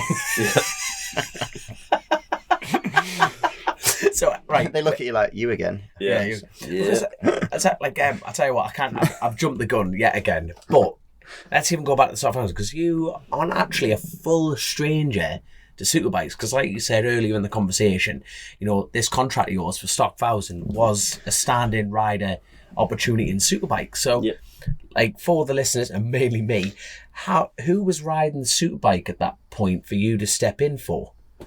Oh Yeah. awkward. Nice. So because of your shoulder, is that why? Oh no, this was Alton Park when you had that coming together with Skinner, wasn't it? Yes. Yeah. Yeah. So I got KO'd at Alton Park. So by this point, like, Charlie's had a fantastic run of results, haven't you? Yeah. You know, like, you actually got your first chance at the Cadwell test. Yeah, there was, yeah. So before Cadwell this year, there was a Thursday night sort of, I think they give it us just because Cadwell's such an anomaly of a track. They sort of give us an extra session to sort of get your eye in, because it is a special place, like. Yeah. And obviously Steve wheeled out another bike for you, didn't? Yeah, and let you have a run out for. You didn't have loads of time on I it. think But you had like 35 minutes on it or so. you got a run, and then actually had your best Stock 1000 race by a country mile. Like, it was an absolutely perfect Oh shit! way yeah, to first win. Blitzed it, came through a few guys. Yeah. Like, did it all just feel right, or like what was the? Well, we went testing there a couple of weeks before, and I knew I must have been doing all right because I had all the Honda lot stood up watching timing. I know I must have been doing all right because Juan, he wouldn't let me see the times. Yeah. He was hiding the times from me. It was just a normal track day because obviously Honda had their own session. I was just in the fast group. Yeah, sound. And I was coming over. Sorry, on a normal track day. Yeah. Was it on an evening? A track evening or a track day? Track day. Right. So, track day. and Steve, like, at what point were you aware that you were going to get on this thing? Was it just a phone call, or were you just there and go, "You're hopping on this, son"? It was at Thruxton. He said, "You stick this bike on the box twice." He said, "I'll give you a go on the superbike." And I went, "All right, bet." Sound shook his hand, and then managed to put it on the box. He was Class. like, "Fuck's sake!" I'm not doing that. So you've turned a camera on a track day. You know what I mean? And it, like, No, this was on the Stocker, and it was like, sound. And then we rocked up to Cadwell on the Thursday, and he was like, sound, all the bikes ready to go, because you were testing some stuff as well, weren't you? Because on the test days you can have the two bikes, and you were testing back to back. And I went out on your setup, just chucked a set of tyres in, it was just go out ride. There was no ifs, no but. Yeah. Do you know your lap time from that day? Has someone told you that lap time from that day? From the test, because we had official timing on that one. The official test. So this was the official test. I just want to know the Hondas, like the Honda lads. On the track day. Like, you know what I mean? Going like that, going. Yeah. Fuck. We're in trouble here. I think I'd done because I know it's. I managed to get a look at Juan's notepad when he was up with the cafe. And I was like, have a look. I think I was doing like low 28s on the track day. On the Stocker, on the track day. Yeah. Mental. Bearing in mind, the other people in the fast group are probably doing 48s or 58s. We are recording again. Obviously, yet again, a massive shout out to Gridline Carton, because God love her, Grace, as we all know, fell asleep. And she got a message from the organiser saying, can we go home? Can we go home yet? And that is how nice these lads are, you know what I mean? They've stayed, they haven't banged on the door, no nothing, and now they are just running out the door at this point, you know what I mean? Very, very, very happy. And so we've got the generator on, it's around the corner. So if this podcast gets short, it's because the Pikeys have nicked where the generator, and that is the end of the show. So thank you for being on before we finish this. So I'm trying. Right now, I did ask a group where the hell were we, and Christian answered that, and I've already forgotten. So where the hell were we, Christian? Cadwell, Superbikes. Yes. Charlie's. Honda were testing lap time and all that. Yeah. No, we got to the BSP weekend, and I guess your coming of age on the Stocker, really, more than anything. Yes, you got your chance on the Superbike in that evening session, and then just an amazing race. Yeah, it was. Yeah, it was.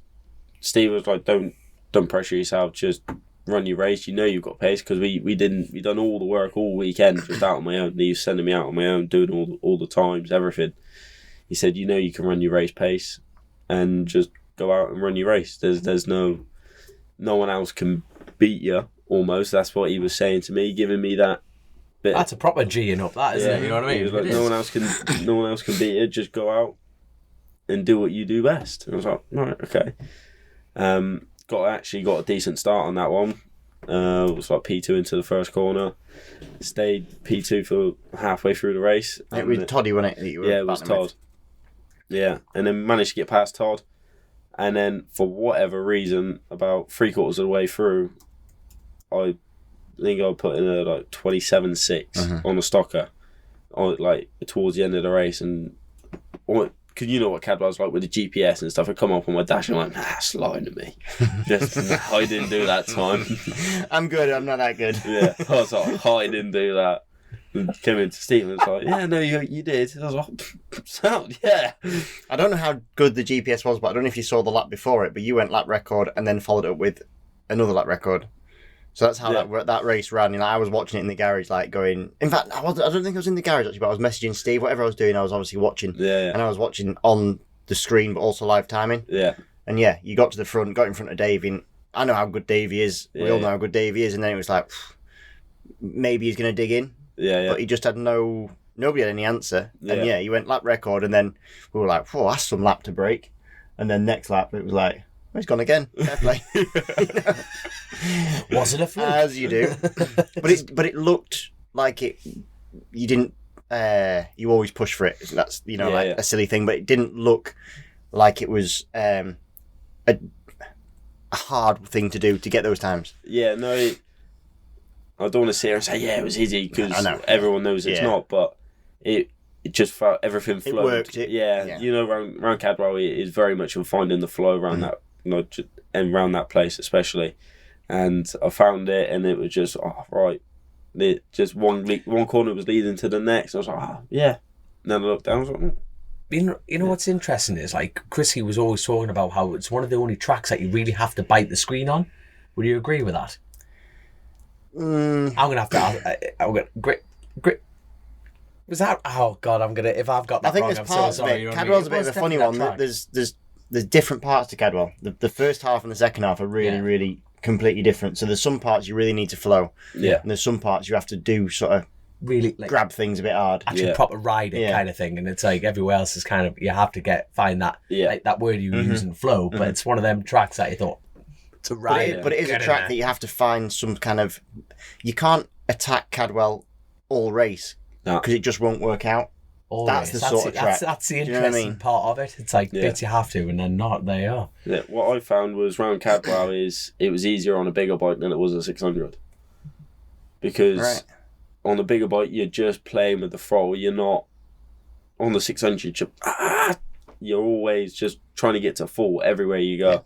On the 1,000, you could get to like 70% and just and then roll, and then use the actual engine and use the power of the bike to get around there. I found it was easier anyway. Some people, you might not think so, but that's how I felt when I was riding. It was a bit less hard work. No, it looked good. Yeah. But then fast forward a bit, I got Sparkoed at Alton Park. Yeah. So then you get the call up for Donington. Yeah. So in a way, it's funny how things work, but like the fact you weren't in a championship chase maybe helped you out for getting that, like, do you want to go and do a superbike opportunity? Yeah. Yeah, it was massively, yeah. If you were leading Stock 1000, would you have taken the superbike opportunities?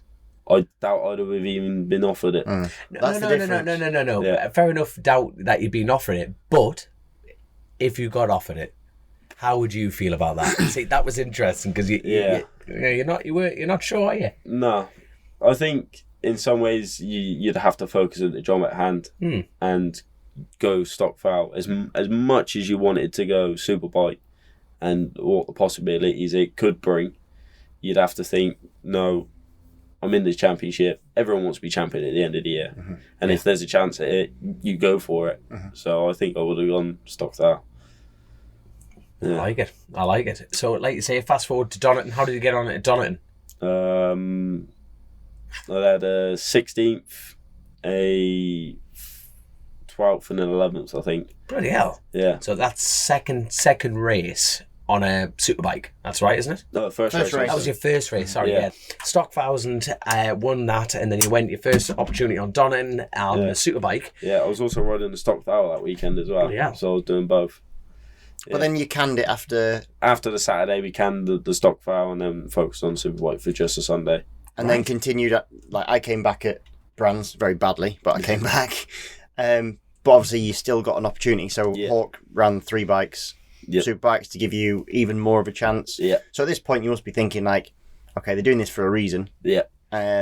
So you must have been feeling pretty good, and had you already started to have chats about the following season? We were starting to have chats at Snetterton. Right. After Cadwell. Yeah. I tell you what, right? Hawk couldn't have been the only people chatting here. Were there other people on the cards? What, for next year? For you? What, for this year? Yeah. I know there was, I've heard of it. Yeah. But You spicy little devil, you're not even telling me. I keep my ear to the ground because I don't say much, so I can't say because otherwise people won't tell me stuff. But yeah, there is that. You were in demand. Yeah. That must be the confidence boot. Like, come on, you've done all this, you've gone through your entire story up to this point, and you're just going, I'm desirable. People want me. People want me as meat. You know, it did feel good, but I just wanted to stay somewhere where I knew I was comfortable, knew where I could grow. Yeah. And it was the best offer on the table for me at the time. Yeah. And you feel happy in that team, and very happy. And obviously the switching manufacturers. Yeah. So off the Suzuki. Oh, you jumped the gun. Sorry, no, I love it, mate. I love Do you want to go? No. Have you got it? Is it in your notepad? No, it's not even in my notepad. Like that, mate, that's got my feelings in that one. No, the best thing is one of my speakers has gone off. Has it? That is That one. Oh, there we go. We're Yeah. back in. He's back in. You see, Christian knows what he's doing. The Christian knows what he's doing. Christian knows what he's doing. The good, like we've got the patrons. Like obviously, without the patrons, this show wouldn't be happening. The good Is that thing one of the ones? yeah, it actually is from Sam Higginson. Oh, sorry, Sam. No. It's great because all these questions, like they're so involved, and we like kind of go through it together. So it's always good. So it's like, we've got Ali. What was your favourite corner? Oh, hold on, we didn't discuss Where that. did Spud come from? You've got one there. Yep, we got that one Okay, straight off. baby. We've done that one. Yeah. Who said? Hold on, who did the Spud one? Who was the Spud question there? Steve Nutty. Steve Nutty, thank you very much. Yeah. And then we've also got, so that is a perfect time to go on to Sam Higginson's question, which was yours. No, I'll pass it on. Sam's question. Sam's question straight on. Love it, you smooth talking. So it's like, how's Charlie feeling about the switch to Honda? So yeah, go from there. I cannot be happier with the bike that we're on this year. It feels more like the GP2, the Calex. Just sitting on it, like the tank. For where the Suzuki was, the seat to the top of the tank sat very much inside it, didn't you? I don't know if you felt that way, but I felt Yeah, you like do. I was You sitting, sit in the Suzuki, don't you? yeah, on the Honda you sit on top, and it feels more like a race bike. But you've not ridden it yet. I've That's not ridden static. it. Yeah, that's static. Yeah, But it feels racy. Yeah, It's a feels thing, isn't fast, it? No, it's a yeah. thing. Like, yeah, feeling fast is definitely a thing. If you feel fast and look fast, you've got to be fast, surely.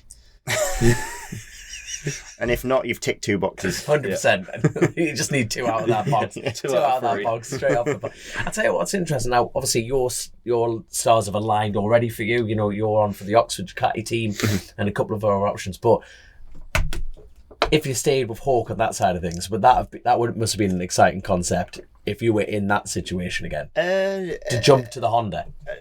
No, do you know what? Oh, hey, I like it. Probably for me, because we're in different parts of our career, myself and Charlie. So, like, for me, actually, I would have been more inclined to stay at Hawk if they'd stayed with Suzuki, which is that probably most people think I'm mad for saying that or thinking that. But my reasoning is I don't feel like I got the most out of the package. So I feel like I could have done more, and as a team we could have done more, and collectively we could have shown more. So, and my other thinking is that team knows the Suzuki inside out. So I would have been happier to have continued with someone that, they know the thing inside out, and we're just going to keep rolling and hopefully do it the same but much better, rather than sort of starting afresh. Where it's kind of different for you, because it's almost, you're kind of like a blank canvas as well. So it's kind of, it's different. So yeah, I actually would have preferred if they stayed on Suzuki. Interesting, but and what's good is you're excited because even just sitting on it, you're like, here we go. God, I'm excited for it, because who's your teammate? Josh Owens. Josh Owens has stepped up. Obviously, like that's the thing. The paddock's a small place, isn't it? Have you raced with Josh before? I've grew up with Josh. He's gone through the same route as me. Right? Yeah. Is he from down that all the way down there as well? No, he's Liverpool. I'm gonna have to Google. I'm gonna have to Google him. If we Google him, if we scout him, North Wales, and you get on with Josh, you think you'll have a good relationship. Yeah, no, me and Josh, that's cool. A lot of piss taking and all that sort of stuff. Yeah. That's what you need. Yeah. I love it. We'll have to get back to the questions, but there's thank you so much so far from Shirley, Rod, Ali Hodge. We've got Sticks, best name there by far. But so we're talking about the Honda transfer into that side of things. So you didn't really actually answer my question beforehand. Knowing where you were last year on the Suzuki, 2 rounds, three outings. Yeah. Where plus would race of the year, you won the race of the year. Yeah. Nice. Very, very nice. Slide that in there, very nice. Where do you see yourself?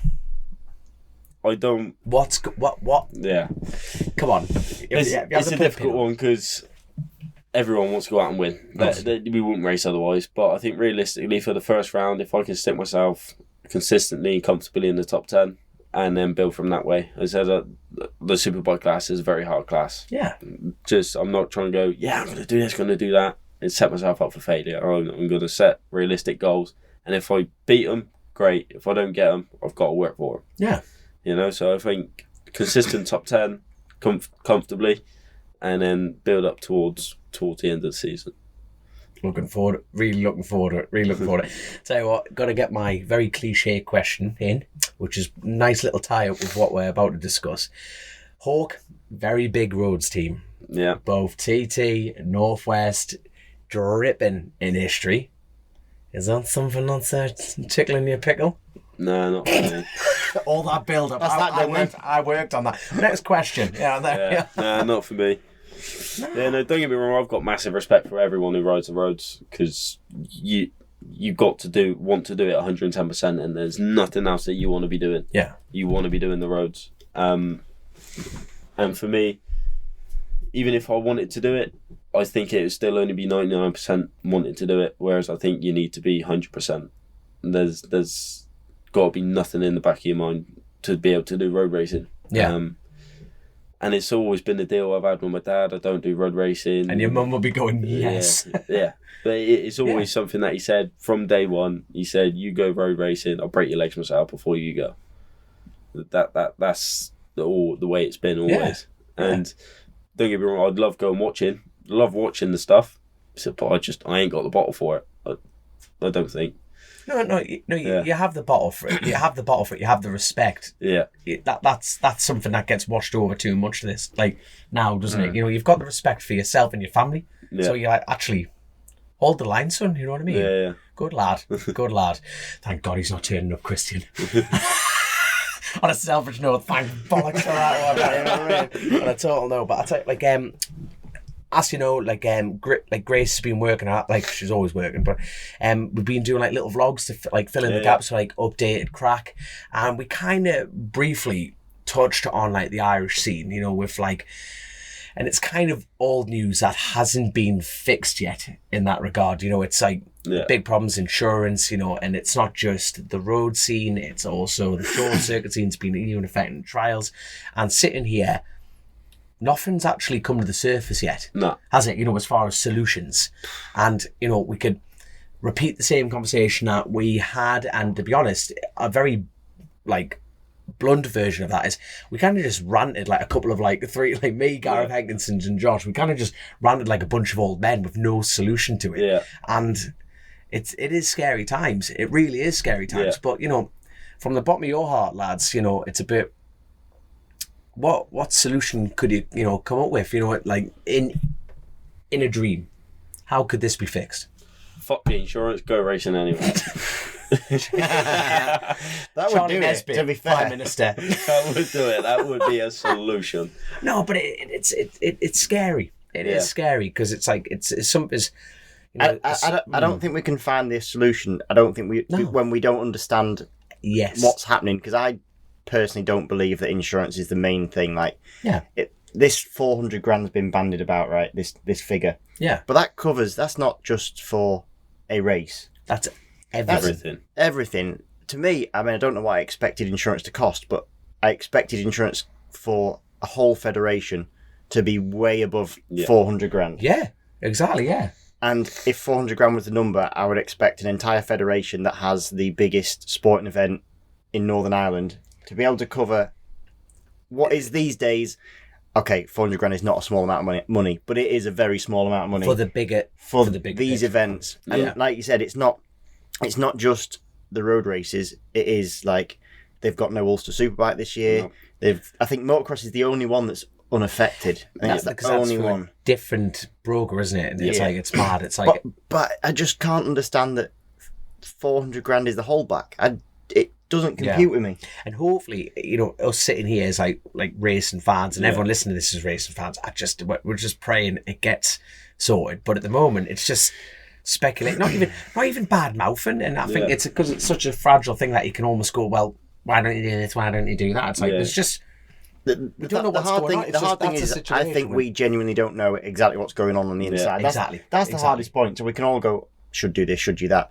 But until it comes out properly, what's going off? Yeah, exactly. We don't actually know. No. But I tell you what, the positives to try and bring to the surface, doing a little bit of homework on that side of things. It's you're very passionate about mini bikes, the motocross. So motocross is still going in Northern Ireland, which is good, and even in the south. But no, I'm saying in the south, they have to travel north, and that's still accessible to keep that talent pool, that skill set going, keeping riders, because we can't draw a line bollocks to that. The amount of legends that have come out of that place. Yeah. Look, like you can't just the Irwins. You've got Johnny Ray. You've got Brian Reed. We could the Lavertys. You could sit here who have come out of that little rock in the Irish Sea. Some good seed over there, isn't there? Jesus, there's some strong seed. Love it. Some good swimmers. That's a good seed. Yeah. Can't help but notice you have some fine seed over there. So we could breed it out. Is this your No, but like even going back to like there's still ways around it. It's like mini bike racing. Yeah. You can still mini bike race in Northern Ireland. It's not under the MCUI. You know, that is not. Yeah, but there's ways around it. But like, if there's way, no, I'm just like trying to like put a good spin on it. Well, no, you can't put a good spin on something like you clarified on the fact of like nothing's transparent. We don't know what's going on, so we can't. As everyone is a fan of this, you can't speculate, you can't guess, you can't nothing. But it's a bit at the moment. It's about trying to hold fast. You know, by going a little bit of this, you can still do track days. That's under a different insurance for bikes. So it's keeping the hope going, because like the mad thing is the way it's portrayed on social media and the news. It's like down arms. Yeah. Put your bike away, burn it. But it has gone pretty quiet when it's kind of a weird situation. It's gone like this is the biggest news in motorcycling in my lifetime. Yeah. And then it's just gone like this is the news. Boof. 100%. And it is the weirdest thing. It's like, you know what I can't get me like there's like full generic shock. We notice like riders over there that we know loads of people. Uh-huh. Yeah. There's just nothing. No. You know, it's like bizarre. And if this is genuinely it's about like someone insurance, eating your Bakewell Tart, you know, it's how like very dare they? The shock of it, you know what I mean? You can't kick off nothing, but you know what I mean? Wearing like insurance policies on the red. 400 grand for a Bakewell Tart. I love it. But if it is about insurance, it is a worrying. If it is genuinely what they say, it's worrying, because is that where it starts and then it moves on. Like, it's really worrying for motorcycle sport in general. Yeah. Because like I said, it isn't just the roads. The difficulty with the roads, I can understand maybe from an insurer's point of view, is they're public events. Can't necessarily say how many people have come in. It's really hard to police where they sit and where they're at and blah, blah, blah, blah, blah. The public liability must be enormous. We're not just talking competitors. No. But this has continued on into short circuits and other types of motorcycle sport. So if that continues to spread, that's the worry. So we just got to hope. One, I hope it's not that. Two, I don't think it's that. And two, we got to hope it's not that. Yeah. Yeah. It just. But yeah, the fact it's gone so quiet is it's mental. Isn't weird. It is, isn't it? You know, it's like, you know, no news is good news. That's what I'm praying on. You know what I mean? You know what I mean? Yeah. Like, because it's actually just gone. Biggest news that's ever hit. Yeah, and then Zip. Yeah, it's like that's it. Not a thing. Bosh. Not a bloody thing, and it's Like it or lump it. That's that. yeah. it's mental. Down tools. But like the good thing is, it's like at first, you know, that like that rippling effect. Yeah. That kind of seemed to have stopped, you know, because everyone, like, you can imagine the rumour mill, that it just went from, well, that's a TT bollocks. It's like, well, hold on, TT's all right. Is that going to affect British? It's like, no, it's not going to affect BSB. You know, it's not going to, you know, stem the tide, you know what I mean? It's like, right, thank God for that, you know, and it's like, let's just try and...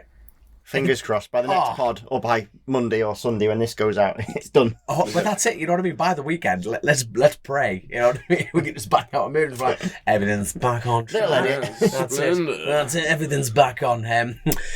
Basically, what we're going to do is Charlie Nesbitt's winning bill is going to fund that. You know, his prize bonus, winning bonus, is going to pay for the Solvis. That is exactly how for today's kart race, yeah. Straight on it, absolutely straight on it. But also, you know, let's talk about the future. Let's talk about the future. You're on Hawk. You're back on the bike. You know, new thing. You're going to absolutely smash the living shit out of it. Is the dream still to get in the World Superbikes? What is the dream? Yeah. Sitting on the beach, Corfu, drinking margaritas. You know, what's the dream? What's John Nesbitt's dream? World Supers. I think within good time. I think I still got a lot of learning to do.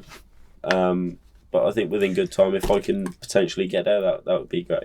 Would you know that question about like the stock 1000, and then if you had folks, so if you're doing well in superbikes, but someone turned up on a non-competitive superbike ride, would you drop everything to go do it? No, I would. If I was to go over to Worlds, it'd have to be on a competitive bike. And like speaking as a group here, what rides are there like that are winning packages now? Bautista on the Ducati. Yeah. Kawasaki. Well, Kawasaki. And that's getting better. You know, like World Superbikes over the last few years has got Oh no, it's got good. a lot better. No, Yeah. but even so, you know yourself, there's only a handful of actually there's some proper top rides there. And which rides are those? Yeah, I think all of the Ducatis, even like Petrucci's, Bassani. Yeah, the customer ones are going fast, aren't they? The customer They're ones. close. Yeah. I think all the R1s are getting there now. Mm-hmm. Even Brad's team, they've got full factory support. Mm-hmm. Oh, have they? Yeah. Right. Even though they're only doing the European rounds, they've still got the full factory support, so they're still going to be getting the stuff that Top Rack's getting and stuff like that. Kawasaki, I'm not too sure if what's going on there. Mm-hmm. I've just handed over the work laptop here for the podcast laptop here, and we're looking at times. And So basically, first round of World Superbikes this weekend. So Philip Island, they're probably waking up right now for qualifying and the first race day. Pretty much about now. They'll be getting ready for the first race day of 2023, which is pretty that's cool. terrifying. That is but for all races, you know what it's like, innit? Yeah. Like when the first, even if it's not your championship, it's like the start of the season. Let's go racing. Yeah. I'm shitting myself. I want 2 months more. I am so underprepared at the minute. So this is going out on what, Monday? Monday, yeah, hopefully. Fingers crossed. We're all looking at Grey's Eye going, Jesus, God. So go on, Charlie, top 3. But now, hold on. Now, for a bit of context, we actually have the time. So So this is from the first day. Oh, yeah, that's free Thursday. practice one. Get rid of that. Free Nobody practice one. wants a free practice one. Here we go. Combined. So he knows what he's doing. No, I don't know can't how to drive use a that. laptop though. Free practice. Free Without practice, seeing the times or anything like that, I'm going Bautista, Losey, Top Rack, Johnny Ray, 4. No, so actually I shouldn't have closed out the screen. And I cannot bring that back up, mate. What's this? Free I've practice dubbed it. 2. Yeah, that's right. So yeah, Right, Bautista's been absolutely just hammering it, and I read an interview with Johnny Ray saying Bautista's on another level, and etc. etc. Yeah. Right? From what's been going on so far, because they tested start of this week. Yep. Top Rack's been the one probably that's been a bit off the pace of the top guys, which has been a bit top rack. for You being can top tell rack. he's been on it, isn't he? Yeah, For the man who slayed Johnny Ray. You know, for that dominant of 7 years, Top Rack turned up, was like, what are we looking at here? You know what I mean? Let's go, yeah. That was the change of it. To see him down in, would you like to tell the tell the yeah. world? Top Rack was 13th, and I think he was 10th in free practice like 1 that? or something. It was like a long way, Right. fair way off the pace. Don't know why Johnny's 14th. I think he's 3rd overall. So in free practice 2, we've got Bautista, Rinaldi, Ertl, Petrucci. So we've got an all Ducati top 4. Jesus. Get on. Gerloff, then Domi Agata, who I've just put about 20 quid on last night for the championship. Oh, Are you doing that for the fantasy? championship. He won't win. I've got long odds. Long odds. So you put your money on Yeah. long odds, Yeah. and then he has a better start to the year than Oh, what you can they cash think, out and then you halfway cash through. out for Alright. more money. So I don't think he's going to win, I like but I think that. he's going to do better than the odds that he's in. I think this is a good opportunity to Christian's getting rid of his fat camp program and starting up Ladbrokes. Yep. He's starting his own gambling firm. He's going to base himself out of Macau. This is the future plan. But yeah, I mean, looking at the times, I've seen Vierge was up there on the Honda, so it's cool to see the Honda because over time that has been chipping away in Worlds. Yeah. Probably the manufacturer that's struggling the most is BMW. They're still not sort of getting a handle on that bike. They never have done yet, have they? Because who's on? Scott Wren's back on board. Yep. Yeah, Is Van that der Mark. that's under the Sean Muir banner, Yeah. is that right? Yeah. So there you are. And Van der Mark. Van der Mark, Where so are they in that? unchanged. Van der Mark, I think, was 6th overall. I've closed the wrong screen. I'm really sorry. Don't know how you work a laptop. No, me. That's why I handed it to you, son. And then I pressed the wrong button. And then you've got Gerloff and Baz, Loris Baz. So you've got 4 doers, but actually, if you scroll through World Superbike, there is no not doers in World Superbike. It's a really small grid. I think they've got 21, 22 riders this weekend, and then 23, an extra one when Brad turns up, and there'll probably be a few wild cards and stuff. Yeah. But there is not a lemon in that class. It is stacked. It's a small grid, but it is a stacked grid. Yeah. But the BMWs probably seem like as a manufacturer grouped further down than the other ones. And I actually went to Sean Muir's workshop about a month ago now. I had to go and drop some stuff off. And that bike, that BMW is unreal. I'm not good at appreciating bikes. I'm not really into them. But oh my God, that is a work of art. Yeah. They've put some money and time and effort into that but it's funny, like they just don't seem to be able. That BMW's got something that's. And the Like, what others do you think it is? That it's like I think it's just they're not long. quite making it there. Yeah, I think it's just long. Right. Like when you look at, I was watching like one of the rounds last year. You got Bautista, Johnny, Top Rat. They're all like nice, tight, spinning, and you get like all the BMWs are an extra like 2 foot wider, and they're hanging off and they're trying to get it to turn, but it's just not turning. Right. That's from the TV. That's what it looked like for me. But yeah, it just looks long. It looks like a barge. Just A barge. yeah, as long as a barge. You know what I mean? When you try and turn one of them bad boys, it takes forever, doesn't it? Got Redding just turning his barge. Yeah. Lower the gate. Don't mind me, boys. But yeah. But yeah, but getting into Worlds is like there isn't really any bad teams now, is No. there, in Worlds? No. No. I'm not saying bad teams. I mean competitive. Like it's like there's no bad teams in any sport. Do you know what's but you know what I like? mean? It's a funny one. Someone put something up on Twitter the other day about the MIE Honda team. Yeah. And that is probably the only team at the moment that seems really off the pace. Yeah. And I had a genuine question for someone who knows their stuff, and I did ask it on Twitter, so it was a bit random, but Yeah. it's strange because that team does seem to have all the stuff and all the setup, and yet they've had some really good riders through the doors. Yeah. But they're so far off the pace. So like you've got everyone grouped together within a second and a half, whatever it is, and then you've got like a second to them. You know, like it's too big of a gap. Doesn't make sense. Not for the riders they've got on. Yeah. And obviously that's the team that Tyron McKenzie's riding for in World Supersport, and they've had a load of issues. Oh, we should have brought. The problem is we can't bring up the new ones because we haven't got the internet now that they've buggered up and shut the gates. But we haven't actually had a look at the Supersport times either. No, well, But that'll be the next Tyron's pod. done almost no testing. Yeah. Almost no. He did have a crash in FP2. It's the first thing that popped up on my Twitter feed this morning, sadly, was him picking bits of his bike up, Yeah. which I didn't want to see. No. And also, Honda aren't even homologated, was a press release that I read today. So even if he scores points, Not allowed to. he's not allowed to score points, or they'll be on hold, they'll be in like a little Yeah. sin bin until God's sake. they get an engine homologated by the FIM. So they're so behind the times. So like poor Taron, I think he's got an uphill struggle. Like, so a bit like you saying, getting on it is important. There's not many bad teams, but if you do get on, we all know how good Taron is. Yeah. And he was last in World Supersport. Like, Taron is not last in World Supersport. No. Is what, 100%. That's how in this sport it can happen, can't it? So, yeah, you biding your time Yeah. makes sense. Yeah. Like if I was to go up to World Supers, I think you'd have to be with the right team in the right scenario more than anything. I won't want to just jump at it and go, yeah. I actually have to think about it, because if I've also got another good option here in the BSB and potentially say win it or be at the front and then go to World Supers the year after, I have to look at it that way. So it'd be what it'd be. Maybe. I tell you what though, another bit of news release. I'm surprised you both haven't dropped Superbikes like a bad habit. This F900 Cup has got a 75 grand prize fund, gentlemen. That's just the bike, isn't it? 75 grand. No, the bike, £1,000 a win, everything. Really? £1,000 a win. Look at Izzy's perk up. Like, I might put an entry in. I tell you what, no, but it'll be interesting to see what the Evans look like. No, they're not.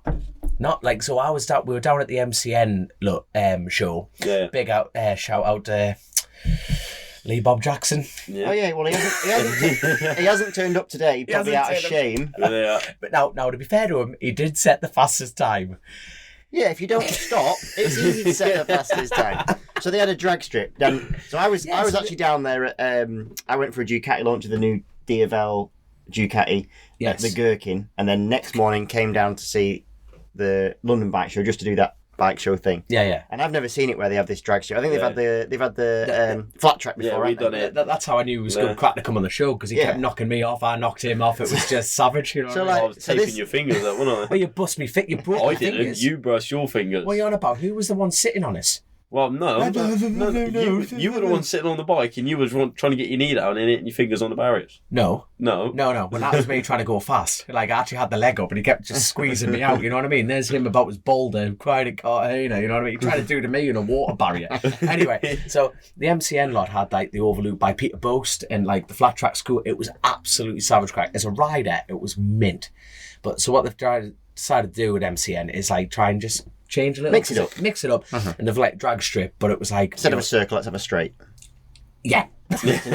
So obviously I had loads of different brands. Like I was riding John Chapman's like 250. The Manx Grand Prix Club, their centenary year. I said that right. I've been worried about saying that all day.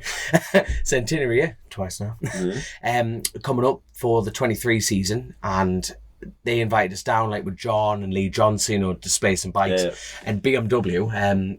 Asked me to ride the F900, which I'm part of that championship, and like do drags, and it was just like getting the ties. But as we've all seen today at the go-karting, you can never, ever, ever have a bit of fun. It gets serious and it gets fast. You know, no tyre warmers, no nothing. Hickman's on a superbike, like totally smoking it down. John McGuinness is on his like senior winning like 2007 bike on a Dunlop. And how he didn't crash. Craig Watson was on this supercharged thing.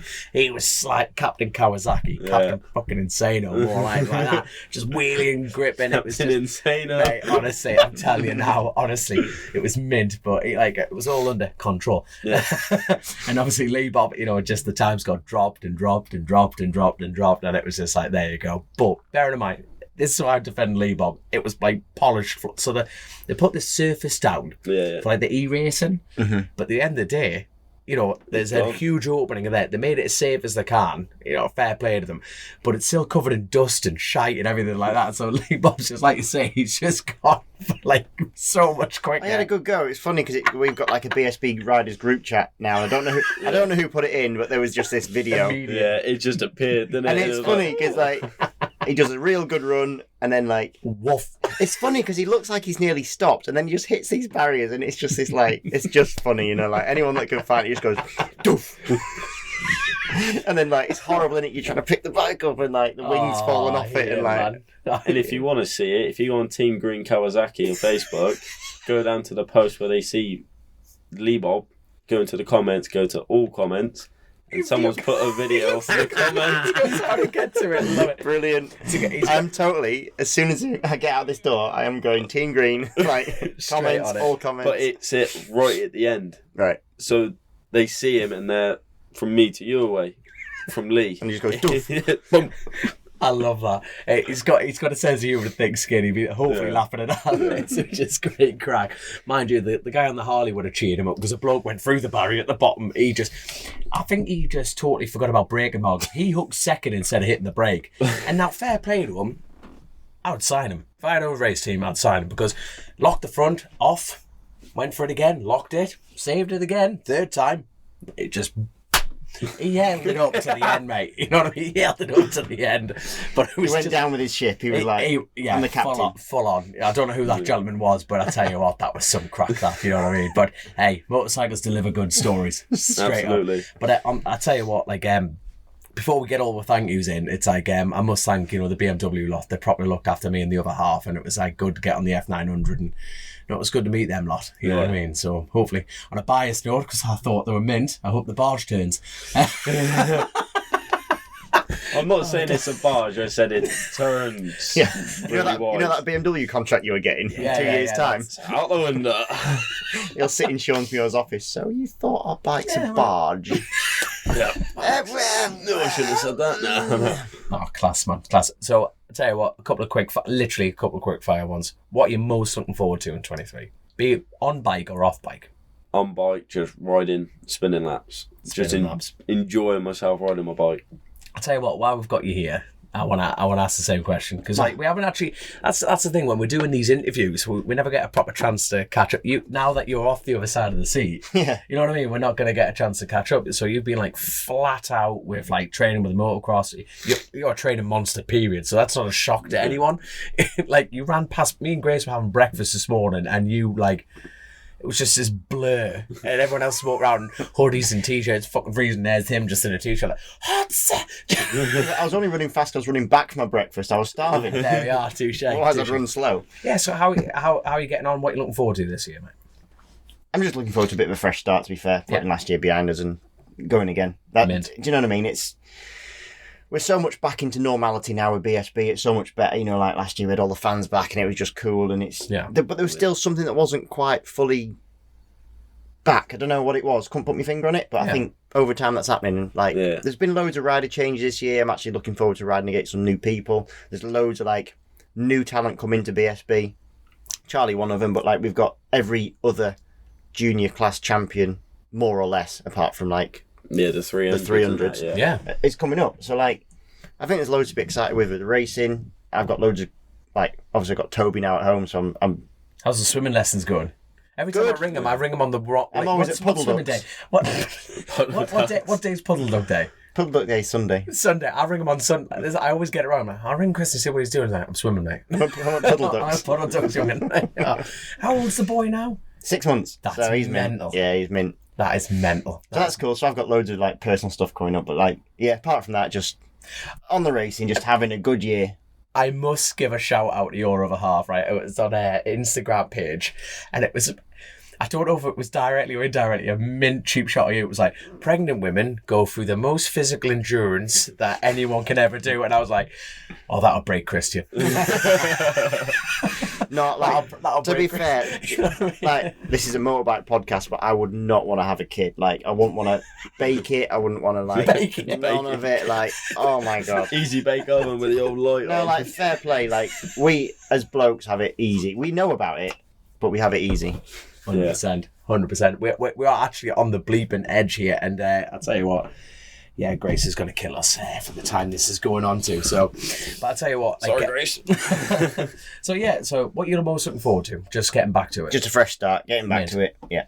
Absolutely. And we're going to continue the vlogs, and we want to try and get you on a... My God, you know what I mean? I can't ride a motocross bike, and he just reminded me of that the other day. We went out to school, it was just kickstart Iddon here. You were good. You were better than I thought, anyway. There's that 20 quid. You were definitely better than I thought. Little Hayden's stat mind. It was good. Is that sugar tits to be watching this going, you better mention the boy. My God, that lad can... Yeah, I did 2 laps getting roosted by a child. It was that Jesus. Then I just thought I'd let him have it. Straight away. But pretend I've got a bike issue. I've been doing that for ages.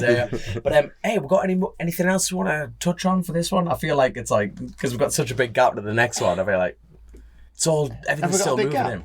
But not really, you know what I mean? But it's just you leave this and I didn't say that, I didn't say this. No, I think obviously first round will be done and dusted. We'll know whether Charlie was right with his predictions and we'll be good to go. Straight on. So I tell you what, so what's immediately next? Navarra test, or are you out Spain? Or? I'm out in Spain. I fly out Tuesday, straight away. So when are you first on a bike? I'm Navarra test, so we're missing. I guess you're going to Andalusia, is it? Or I assume so. Yeah, I think one of the two. Still, I don't think somewhere in Spain. Yeah, I don't think he's quite made up his mind which one he wants to go to yet. Yeah, absolutely fantastic. Well, I tell you what, let's tidy. Let's put a bow on this and perfect.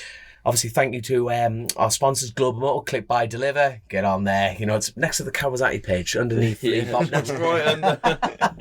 Yeah, obviously, I keep saying this, but without people supporting this show, we'd be stuffed, especially the patrons on that side of things. Yeah. So please, click. Oh, God, you say I'm not corporate enough for this yet. Please subscribe, click and all. Can any of you two that like and subscribe and click all the bells? That's it, and don't skip the adverts. We don't do the advert thing. No? Oh, do you not? No, we don't so do that. Skip away. Well, because Chrissy was like, well, actually, what pisses you off more than when you watch YouTube? When an advert pops on, you know what I mean? So it's there we go. But never say never.